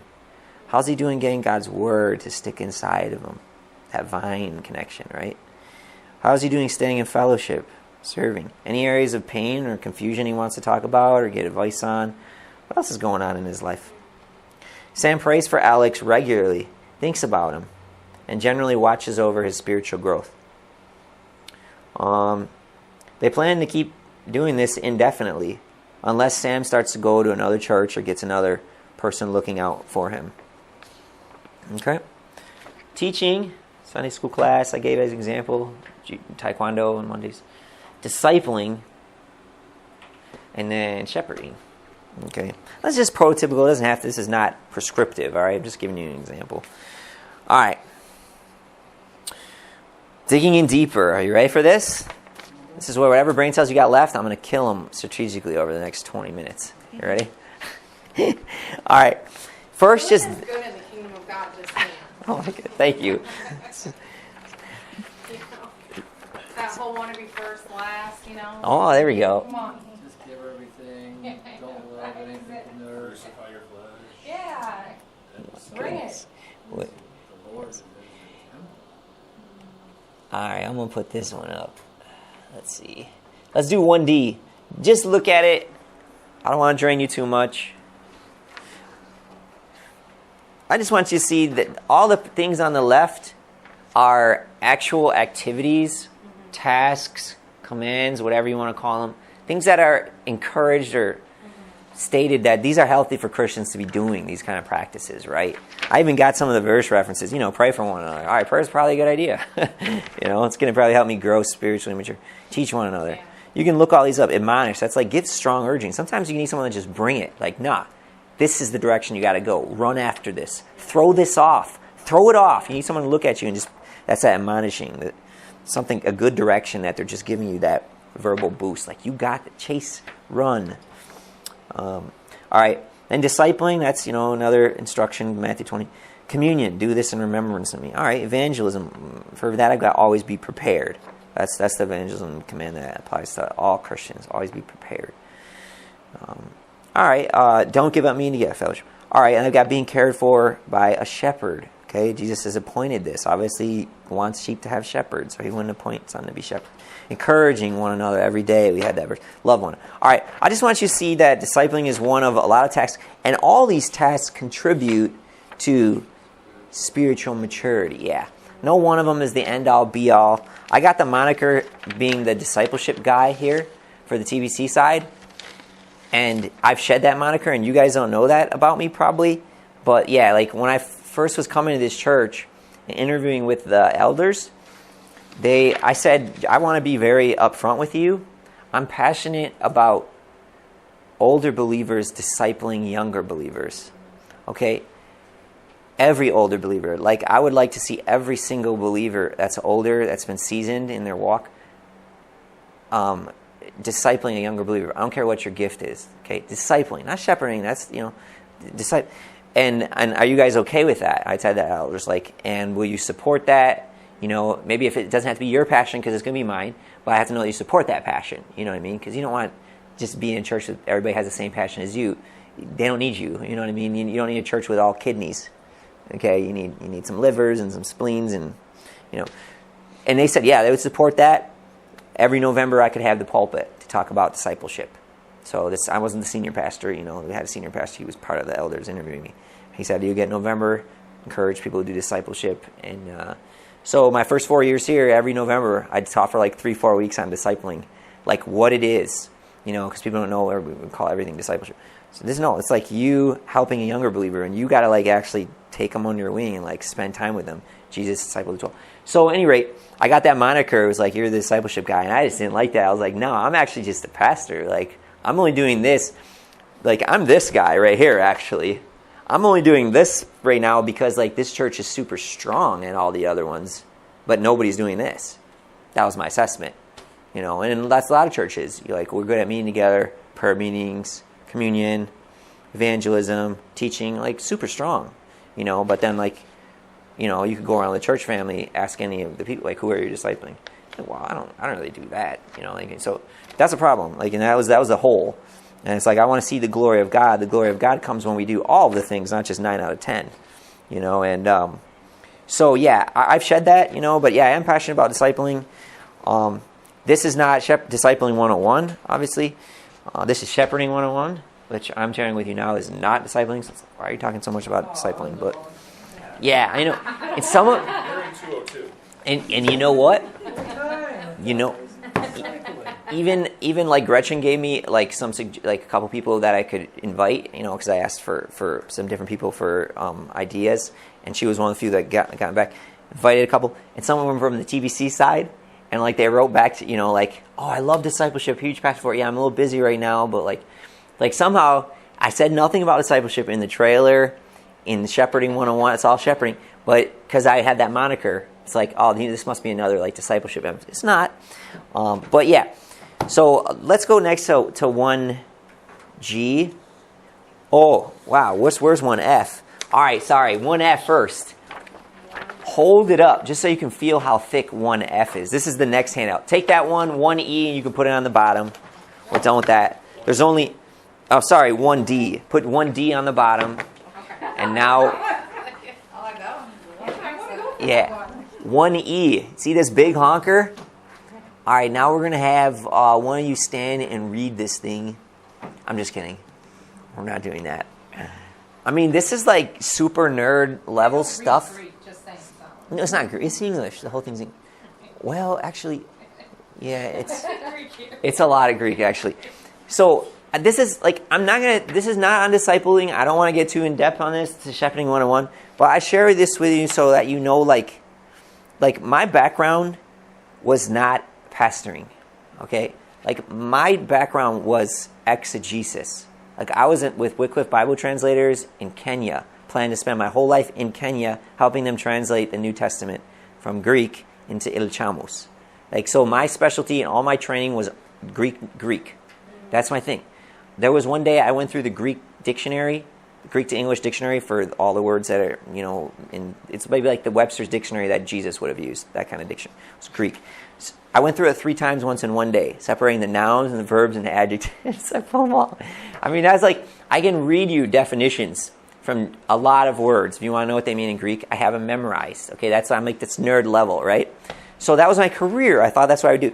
Now I'm a pastor now, so I still, it's useful, but it's a different career. I didn't see that. So anyway, this is a document. I'm going to publish this someday. This is the word discipling. Now that I'm back in America and like everybody's talking about discipleship, nobody has a clue. Like, because I read the books, they don't know what they're talking. Like, they know what they're talking about, but they don't know what this word meant. And it's used. I've heard that course, you can have a discipleship video course, self-guided discipleship. Okay, that's an oxymoron when you understand what discipleship is. There's no such thing as a self-guided discipleship video that you walk through yourself. Like, discipleship, the word itself requires intense life sharing with another person. So, at any rate, the point is, this document is the Greek word for to disciple someone is mathetevo, to mathetevo a person. This is every single occurrence of mathetevo in the entire Koine Greek period here. And then with an English translation and a breakdown. And then the final 2 pages is actually, my subspecialty in Greek was componential analysis, which is breaking words down into their individual components of meaning. So like that's what the dictionary makers do. That's what my strength was. That was my field. And mathetevo, I've done componential analysis on mathetevo. It has 2 components of meaning. You can maybe skip to the second to last page, I think. Do I have them? Yeah. Summary and conclusion. See that? At the top, the second to last page. Or I can just tell you and you can close this up. But I just want you to know, like I have some authority to say what I'm saying when I say what the definition of this word is. This isn't my opinion. This is scientific componential analysis of the word, of what it means, what mathetevo literally means. Okay, so it means this. You ready for it? Again, this is not shepherding. It's not a class on this. This is a class on shepherding, not discipling. So just take all this. This is like one extended footnote, and then we're going to close it up and you see how it's different than shepherding, and then we'll wrap up. Discipling requires 2 things. It cannot be called discipling by the Greek word. It cannot be mathetevoing if it doesn't have these 2 things. Number 1, you teach someone something. Okay, that's easy. Number 2, and this is also required, you share, how do I put this? You share life with them as closely as possible for that period of time that you're teaching them. So it's a temporary period where you're teaching someone something for a temporary period of time, and over that temporary period of time, you share life with them intensely. And you know what it's intense? It's not like we get together and we stare at each other's eyes and we're like, intensity. No, what I mean by that is it's near, the Greek the definition that the dictionary has is near constant association. with that person. It's almost like the English way to say it would be you're like attached to the hip of that person. For a year or two, you are their spiritual buddy, for lack of, I don't know, you're attached to the hip. Think of it. Jesus discipled the 12. What did he do for those guys for 3 years? Yeah, it was like they ate meals together on the daily. I mean, now the thing is, and then when he was done, he was like, "You guys go do this for people, till the whole nations, every single people group, till all the nations, all ethnic groups, Thai, ethnic, and Greek, all ethnic groups are done. Go disciple all the ethnic groups in the whole world." No possible way they could do it. 7,000 people groups in the world, and on average, it takes if you're doing it full time, it takes between 6 months and 2 years to disciple somebody. Paul, we have on record. Paul knew the command. Paul was called to be a what? What was Paul's spiritual gift? Speaker. Evangelism. Yes. His spiritual gift was evangelism. Okay? He was not a shepherd.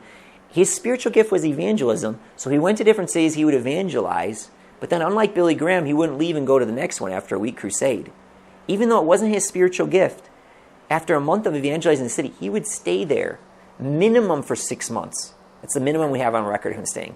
And he would meet with the men that got saved. Every day he would meet with them for the afternoon. In Ephesus, he rented the Hall of Tyrannus. It says in Acts, you can read this, it's right in the book of Acts. And he worked in the AM shift, and he worked a split shift, AM and PM. In the middle of the day when everybody took their siestas, nobody was using the lecture hall. And he rented it out. For 2 years, he met with guys from 11 to 4 in the afternoon. So he'd have lunch with them and just teach them. For 2 years, 2.5, almost 3. But most places he stayed, it was between 6 months and 2 years. And that's why we think, wow, he was a great evangelist. He took 3 evangelism trips his whole life. He could have covered a lot more ground, but he had to stay in each spot for 6 months to a year to discipling guys, and that. Some shipwrecks in prison. Yeah, and couple years in prison here, couple more. Yeah, I mean, so that wasn't his calling to disciple people. He did it because Jesus said when people get saved, they need someone to disciple. And at that time, there weren't churches. He was like, okay, that's dude. Jenny will disciple you. Matt will get you. He'll get. There was no way. So he discipled literally all of them. So, yeah, discipling is important. It's a. I will say this though. Be honest. When you hear what discipling requires, okay, teaching someone something, that's not that hard. But this, come on, let's be honest. That's super intimidating. It's intimidating though, and it is, and so part of I'm even one of the leaders, when I was explaining what the meaning of this word meant, he was like, that's going to be too intimidating for our people. That's what he said. That's just honestly, it's too intimidating. And you got to he didn't say you got to change it, or change what it means or whatever. Because I'm just telling you what the word means. You can do whatever you want, but the important thing is that it creates love when you do that. I mean, I don't. All I know is what I'll say. This didasco, teach, was used 6,000 times in the Koine period when I did a search for it. 6,000 times. Mathe tevo, when I did a search for it, you know how many times it was used in the entire period in the literature? It's 35 times. That's why I can literally have every single citation in 20 pages. It was an extremely rare word. And the only difference, it has teaching in it. The only difference is that separates this from this is the share life part. And yet when Jesus was resurrected, gathers the 12, he's like, I got all authority, all right? I'm going to build a church. Yeah, there's going to be shepherds, and there are going to be offices and deacons, and everybody's got gifts, and they got the commands. They're going to encourage each other, have communion, da-da-da. But be sure you don't neglect discipling. Okay, he picked that rare word. And that makes me think that this part of it is important to him, that it's got that a new believer needs it. Now you only get it once, and it's temporary. And I'll say some things to make it a little less intimidating. Jesus knows we have full-time jobs. He didn't. He had people supporting him financially, so he could do it full-time. So with us and our jobs, Paul had a job, so it's maybe we could grind it and do it in the evening. Paul didn't have a family. And he's very clear, under the inspiration of the Spirit, the amount of commitment and love that if you have a family, they should get. You know what I mean? So I say that to, Jesus did use this word, and I don't want to water down what it means. but he also is aware of our life situation and what would be sensible. So, for instance, the guy that I'm discipling, do I hang out with him every day? No, I don't. I can't. I spend 2 hours with him on 1 day a week on my day off. 2 hours with him, and I teach him. We're actually all the way through. We're into Colossians. We've almost covered all the New Testament commands, and because Jesus said, teach him to obey the commands. So I'm like, all right.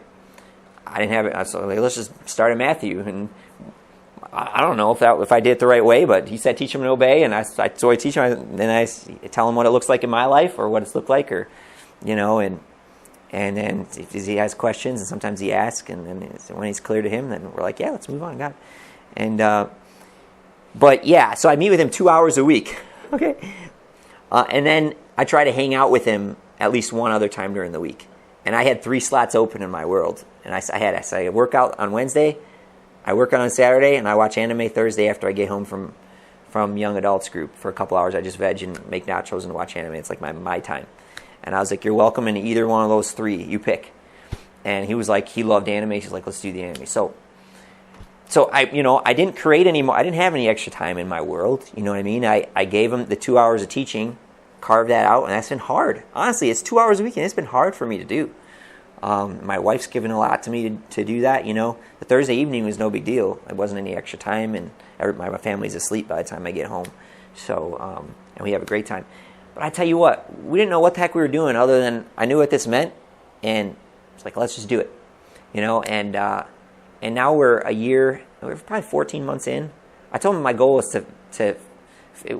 I asked for a 1-year commitment when we were doing this. Like, okay, if I'm going to be committed to this, you got to be committed too, and he has been, and now it's looking like it's going to be 2 years.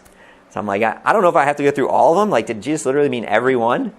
I don't know, but I feel like what I told him was, since you're the first person I'm discipling, I'm just going to do all of them for you, and then maybe my quality will go down over the years, and I'll just send people to you. I'll be like, I'll respect all of them. So if you got any questions, just go. That's the guy that I'm discipling. His name's Respect. But at any rate, the point is, discipling it's a life sharing thing. It's different than shepherding. It's relationally intense. It's temporary, and when it's done, I told him a few months in, maybe 4 or 5 months in, I got a relay baton, and I said, now I'm doing this for you. Are you going to pass it on to somebody when you're fully done and equipped? Are you willing in your will? I'm not saying do you feel like you're ready for this now, because you're not. But when you are ready in your will, are you willing to pass this on? Because he had done track, and the one thing about a relay race is if somebody gets the baton and they just decide to run off the field and sit down, I just wasted, like he's going to bring the team down. I could have given that baton to somebody. I want to give it to somebody who knows the rules and is going to pass it on, and he was like, no, I will do it. Yeah, I will pass it on to some guy, with God's help, I'll do it. And you understand that's what the expectation is. So, yeah, that's discipling. I don't want to get too much into it. So if you really are a nerd, go for that. But let's put that back on the bottom and go to what is the final handout for the day. I told you I was going to burn your brain cells the last 20 minutes. So here's the final handout. And let's just keep it simple if we can. Teaching at the top. Let me switch over for these poor guys. What letter is it? 1G. 1G. Mm-hmm. Yeah, this is not a class on discipling. Some of you that may be a higher, a stronger passion. You can do both. It's just that it's a lot more relationally intense. In some ways it's easier, because all you do is teach them the commands, but it just depends. It's just different. So, okay, let's go with this one, and then we've got teaching, I got the classroom, discipling, shepherding. Let's go to this next chart. All right, I'm just going to quiz, just stretch your brain again like I did with the last one. What do you think, where do you think the check mark should go? You teach someone something. Let's start with that one. Where would the check mark go for that one? Teaching. Yeah, obviously, yeah, that one. Let me open up a better one. Yeah, so you can put the check mark there. Don't look at the page after that. All right. So we can actually, because I want to, put your brains to work a little bit here, and then it'll help. You only put a check mark in one. So, no, you can put them in the other. So actually, good point. Yeah, you can put it one in more than one. So teaching, any other ones you want to put it? Because that's across the board for all of them. Good point. Good point. I'm not going to argue with that. Definitely discipling. Jesus said when you disciple them, the cool thing about discipling is, like, you don't have to know, like, any doctrine at all. Like James says, not everybody should be a teacher, but everybody can disciple. How does that work? Because when you teach them, when you're discipling them, what did Jesus explicitly say teach them? Teach them to obey the commands. He didn't say you got to teach them the difference between sanctification and justification and, perspiration. You just got to, hey, when you pray, he said try to keep a secret.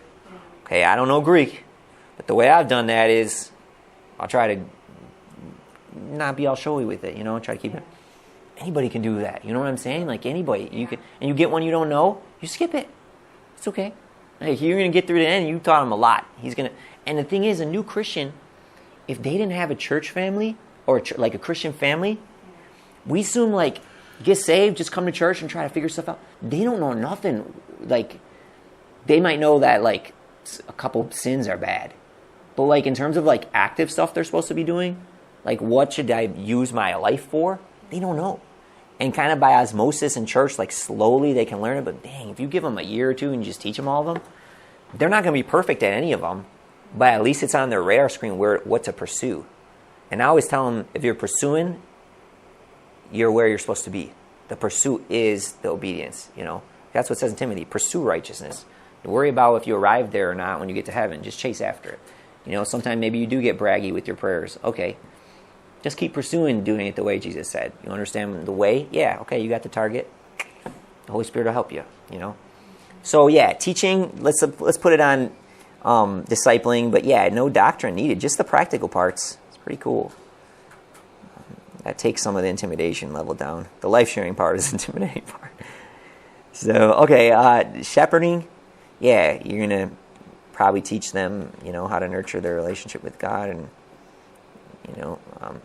all right, let's go on to the next one then. Let's see. Okay. I need to fix. For the people watching on the video, I'm messing with these little X's, so excuse me a minute. All right. All right, it's temporary by requirement. How about teaching? Is that temporary by requirement? I would say discipling, yep. Because teaching, theoretically, you could be somebody's Sunday school teacher till you're like 95. You can teach them for 30 years and they could grow from it. It's profitable. Discipling, man, if you're discipling someone for 30 years, something went wrong. I mean, because you don't need to be all that in their life for that long. There's a reason that one's temporary, I think. And when I get done with respect, I might take a season off. Maybe let my wife think about it, because she's been wanting to do that. When it takes from your family when one of them is doing it, and I might give her a few years to see if God provides her a girl she can do it for. Because, it takes away. I mean, unless you got it set up where, okay, we both do it with the same time, then who's watching the kids? You know what I mean? So I think there's seasons with discipling. It's not I think women, though, you can bring them in. That's helpful because she could train up us soon-to-be married, soon-to-be mom. I think women are awesome because you come right in. You're gonna. Can't disagree with that. Yeah, you got your wife. You should give her time. Don't wait. I'm gonna do it. Yep. Don't wait. She's been willing. She's just she had a girl just ask recently, but I'm doing respect right now, and it's like someone might even be helpful to aid in your family's needs. Oh yeah. What do you mean, my family's needs? Because I'm sure your wife gets tired. Like the person that she's discipling will be able to help her with things? Yes. Oh, yeah. I see what you mean. Yeah, good point. Yeah, you can do, when I was doing respect, because the teaching we had, and I was like, okay, life sharing, well, I mean, you're already life sharing when you're teaching him, but I want it to be more than teaching. He said, like, mate tevo, so, for a while we were doing it on Saturdays, it was 9 to 1, and we'd teach for 2 hours, and then, like, he would just have lunch with me, and whatever I had to do, which was See what happens. on my Saturday lift, he would help. Yeah, so he installed a dishwasher with me, and he never knew, he doesn't have a dad in his life, so that was good for him, and I taught him how to do finances because I do my bills on Saturday, so now he knows how to do his bills, and it's so many cool things. Like if you would ask him if it's been a blessing in his life, he would be like, everybody needs someone to disciple him. Like it's been a blessing. It's been a blessing to me too.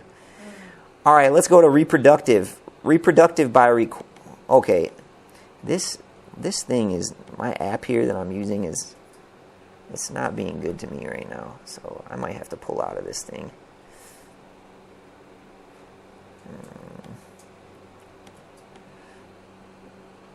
Yeah, let's see. Temporary by requirement. Is shepherding temporary by requirement? Yeah, no. Like those old country pastors, right? That, they dedicated you as a baby, and then, they were there at your marriage, and, stuck with you. Reproductive by requirement. Yep. Now this would say, like, by requirement, you're expected to pass on whatever you learn to the next person. I would say, how about shepherding? Do they have to shepherd somebody else if you shepherd them? Nah, it might not even be their gift. Like, they might even, that might just not be their thing, And that doesn't mean you didn't, it wasn't still a good thing that you gave to them. So, yeah. How about provides general spiritual care? Shepherding. Matt, Scott, you guys second that motion? Yeah. General spiritual care? Well, that could also be discipling. Yeah. When I'm discipling somebody, you definitely care. Yeah. You provide Both. general spiritual care, because when you ask somebody questions, well, so how's your marriage going? You don't laugh at them. Yeah. You say something, you'd be like, oh, okay. Moving on to the next command. No, you're going to stop and, Well, anyway, So, okay, we can. There, I think, and I was just basically going off of your definition of what you're saying, so that's why I was. Yes. It definitely happens during discipleship, but it's a requirement. And That's true, and I don't really specify, So you could go either way on that one. Especially those that kind of. Matt put it, I think it can definitely tie in. Yeah. Especially if you've got a little bit of shepherd in you, like if that's 30% of your giftings or whatever, like you got a little shepherd in you, it's gonna probably spill out when you're hanging out with a younger Christian. You're gonna be, it's just gonna happen. While I'm making nachos, sometimes I gotta tone it down. I'm like shepherding him. You know what I mean? It's like it's like, all right, I'm trying to chill right now. Well, tell me more. No, okay, let's just go down and watch an anime. I'm not your pastor today. All right, relationship intensive, near constant association. Is that required for teaching? No. Nah. Shepherding? No, it's not. Yep, it's required in the Word. Yep. How about can cover any topic? Teaching and shepherding. It can. Teaching and shepherding can cover any. Okay, yeah, teaching for sure. Teaching, I'm going to write that. Okay, can cover any topic. Basketball, gardening. Okay, yeah. How about discipling or shepherding? Yeah, I don't think so either. I mean, you can. Yeah, you can, right. Is that what you said? Yeah. It's like today we're going to talk about gardening. Let's go. See you in 3 months. Or you can guide them through gardening. Yeah. That's That's true. true. I think that's discipling too. You know what? That's true, because the life sharing part. You have to learn to speak their language. All right. Well, I think maybe we're going to put it in discipling, because if you're doing life sharing, you can pull them into wherever you want. Yeah. They can't say nothing. So I like it. I mean, for that matter, even shepherding. I mean, I can go wherever I want during our visit. But yeah. All right. How about this one? Now, that's a hard one. Not many of you should be. Teaching. And that, I have a little cheat code on that. What does that mean? Because does that mean not everybody should be discipling? Because discipling requires teaching? Yeah. Not everybody should be disciple. Well, everybody can disciple to a certain extent. But not everybody can teach this way that James is talking, right? That's You're clear. using your definitions, like the words you have up there. Mm-hmm. And what kind of teaching was James talking about?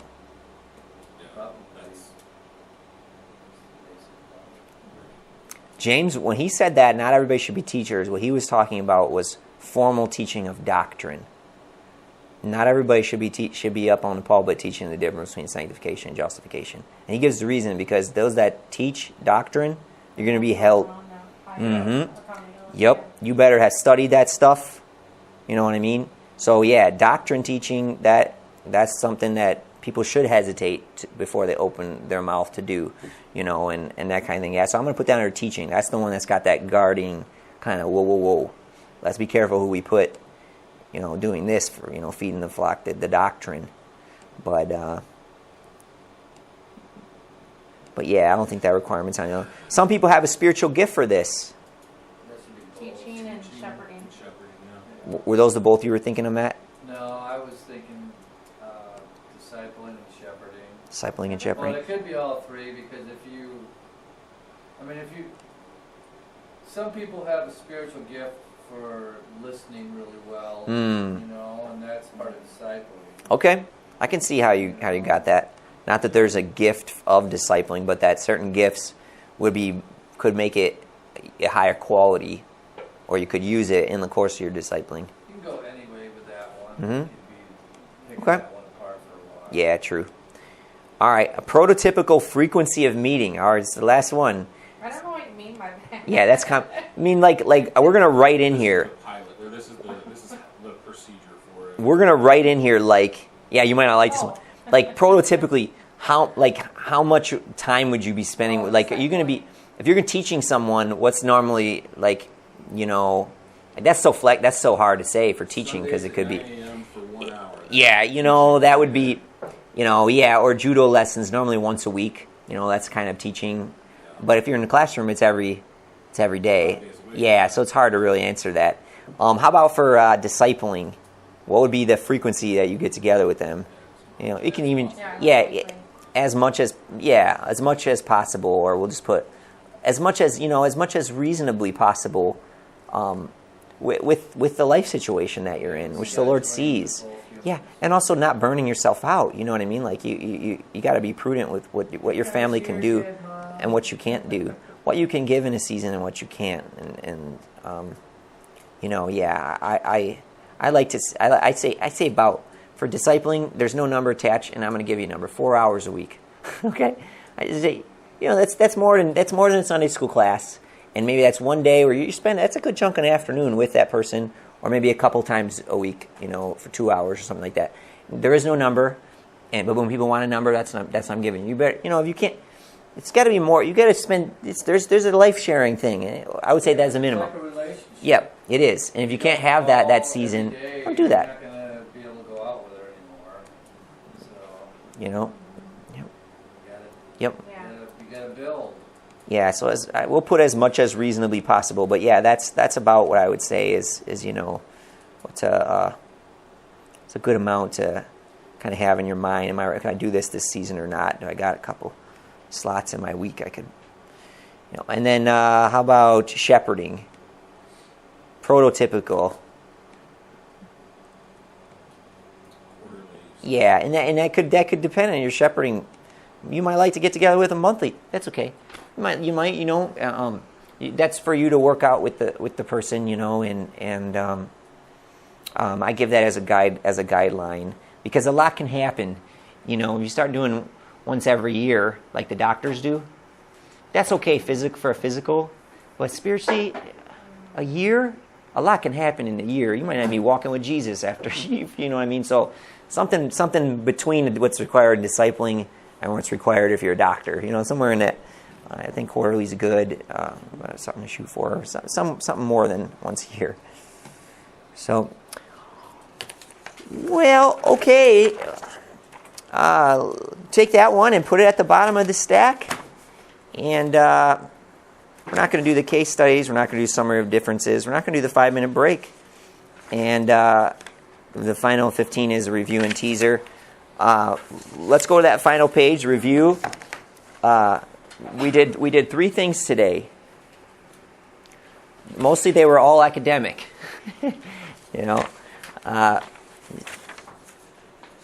This is the final page on your notes, the notes one.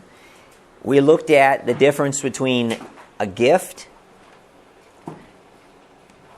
and an office and a task. Remember that? Mm-hmm. That was when your brain cells were still fresh. And then, boy, you guys did great. Then we looked at what is a pastor. And then the final thing we did was we looked at teaching versus discipling versus shepherding. Okay, that was it. 3 giants. Your brains are probably tired. You've done great. Little teaser of next week. Pulpiting versus pastoring. Reactive versus proactive models.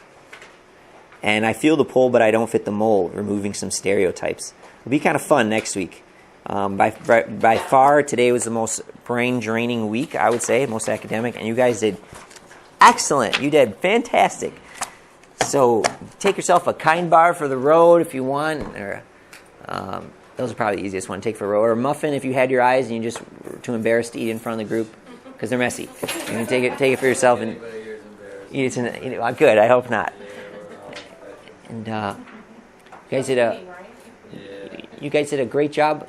And may God bless you. I'd say I pray for you, but I don't ever keep people past the time. So may God bless you and lock in what he's learned and what you've learned and use it for his glory. And have you guys a great evening and hopefully good night's rest. I'm still thinking about you watching anime. Oh my Yep. goodness. My friend